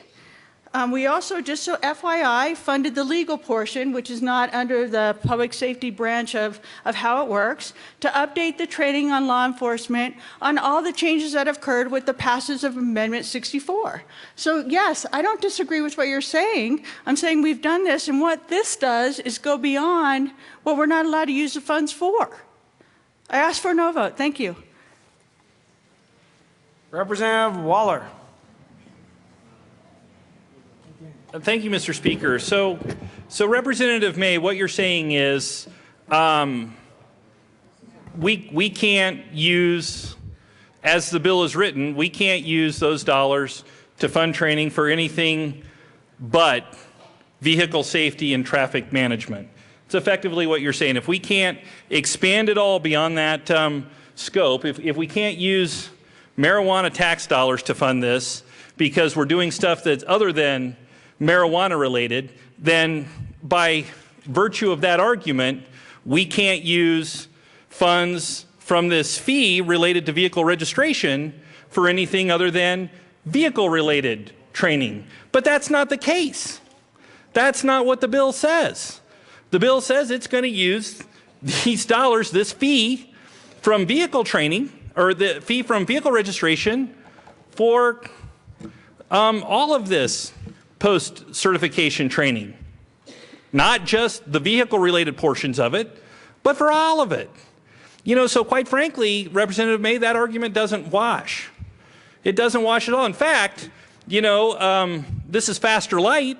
You know, back in the old Faster days, we used these vehicle registration fees for capital construction.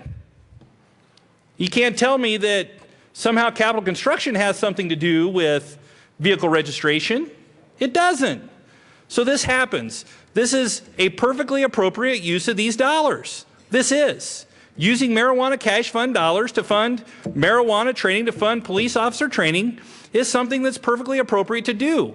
We don't need to go to the citizens and say, you know what, we're raising your taxes once again.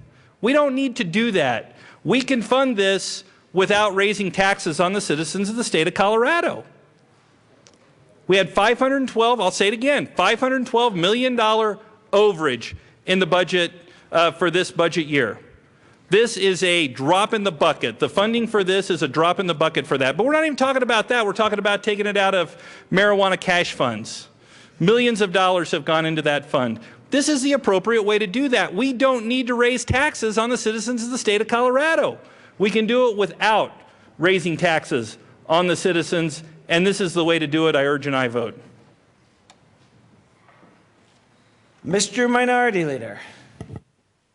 Thank you, Mr. Speaker. And I'm still baffled by something that Representative May said, that we can't use this money for this program because the marijuana cash fund can only be used for certain purposes. But yet, she said they funded a post-training coordinator.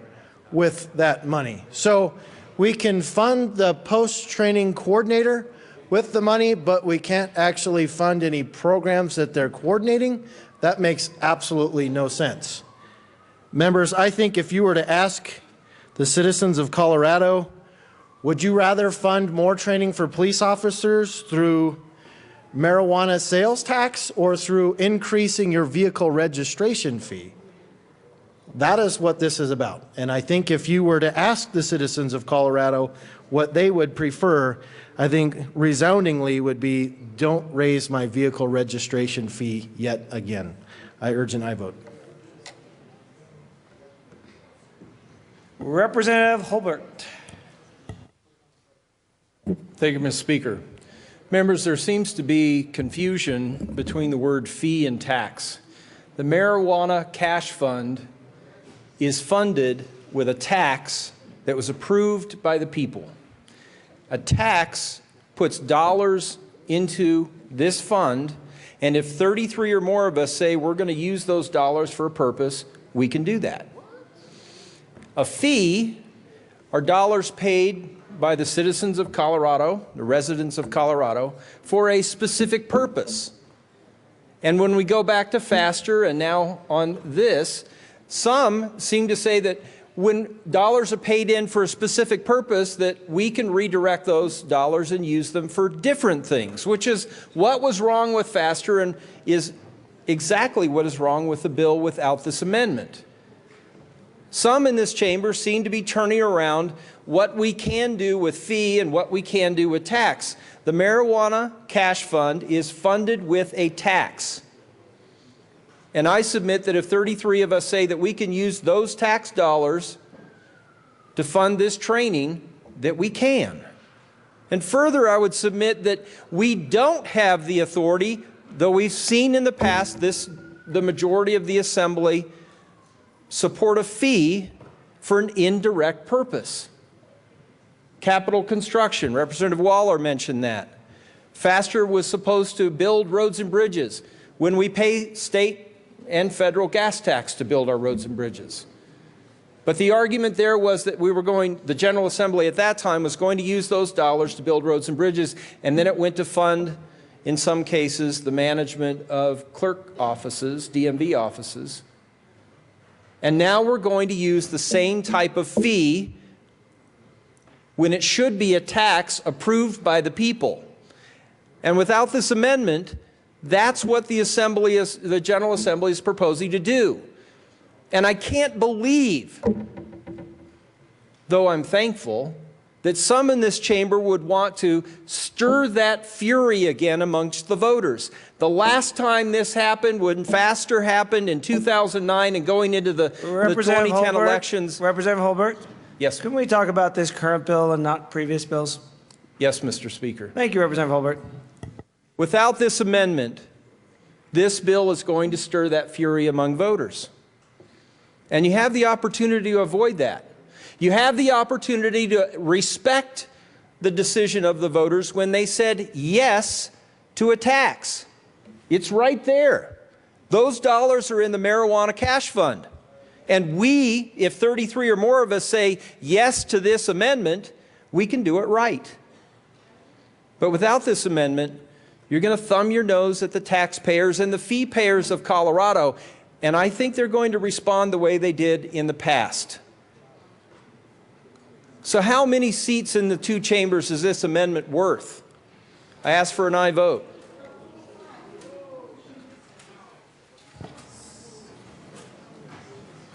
Representative Wilson. Thank you, Mr. Speaker. You can sure tell the difference between a freshman legislator and ones with experience. You guys get up here and you can just let it roll. I can't talk like that. Representative May, I thought we were in an auction there for a minute. When you started reading those things off, it was so many dollars for this, yes, so many dollars for that, yeah, so many dollars for that, yeah, so many dollars for that. Now we've got to find dollars somewhere else. That's the whole key. That's the whole key. Why stop? Because dollars are allocated somewhere else. The dollars are here. No one's talked about the 60-cent fee for post-training is still in effect. All the training that we have done since that was instituted will continue. What's the need for more training and additional training? Well, we've got people that need to chase people down at high speeds and need to know how to drive. We've had that all along. That's still a part of it. We've had all these things on how to do a stop, how to do all these other things. We've always had that. What's the new concern? Thank you. Was that the Lord speaking? I don't know. Marijuana is the issue. That's what's needed. That's what this amendment does. That's where the dollars need to come from in order to fund this. And I urge an aye vote. It's a simple question. It's a simple decision. Do you raise fees and increase that 136% that we've done for so long? Or do we simply take the money from where it already has accumulated to apply that to train our law enforcement officers on how to deal with the new challenge? I urge an aye vote. Representative May. Thank you, Mr. Speaker. And it came to my attention that you guys didn't know all the little acronyms I was doing, so I apologize. So the first one, which is ARIDE, it's Advanced Roadside Impairment Driving Enforcement. Okay, the next one is Drug Recognition Expert Trainings. And the post-training is only for the part of the under the influence part. So what I'm trying to say is that the law says that you can only use the marijuana cash funds for marijuana-related issues, okay? All of post-training is not that, and I'll leave that to Representative Kagan to explain. But we have funded the portions that apply. It's, you know, so I simply asked for, was there any other acronyms that you guys didn't get? I think I got them all, but I asked for a no vote. Thank you.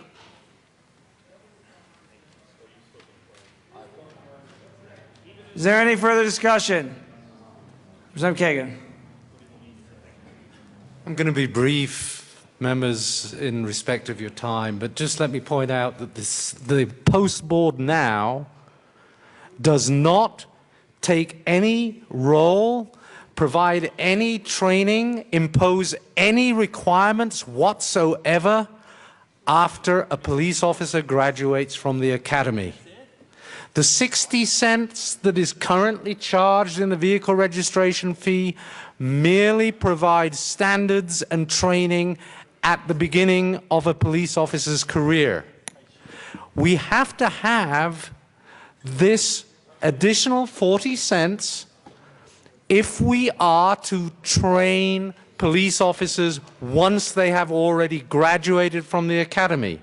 20 years after they are graduated, they still may not have ever refreshed their skills with firearms. 30 years after graduating from the academy, they may never have received any training in high-speed pursuits.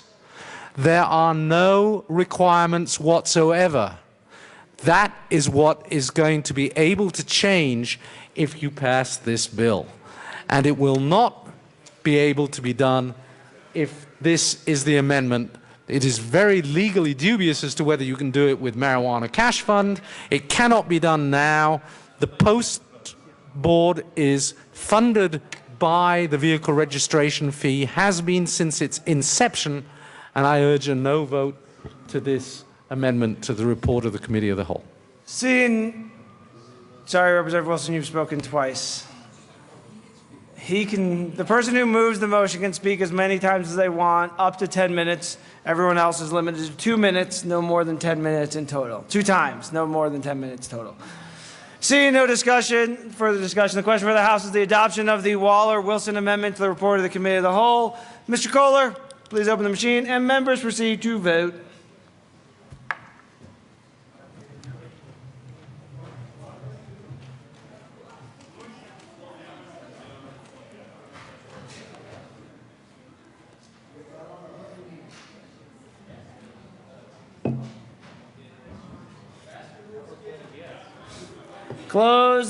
Close the machine. With 30 aye votes, 34 no votes, 1 excused, and 0 absent, the Waller-Wilson amendment to the report of the Committee of the Whole is lost. There are no further amendments to the desk. Mr. Kohler, please open the machine, and members proceed to vote on adoption of the report of the Committee of the Whole.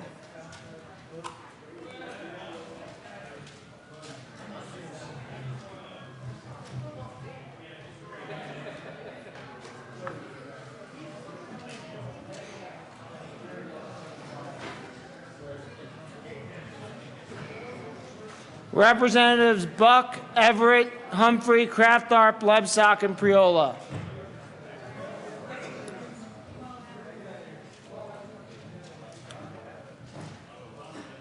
Close the machine with 64 aye votes, 0 no votes, 1 excused, and 0 absent. The report of the committee whole is adopted.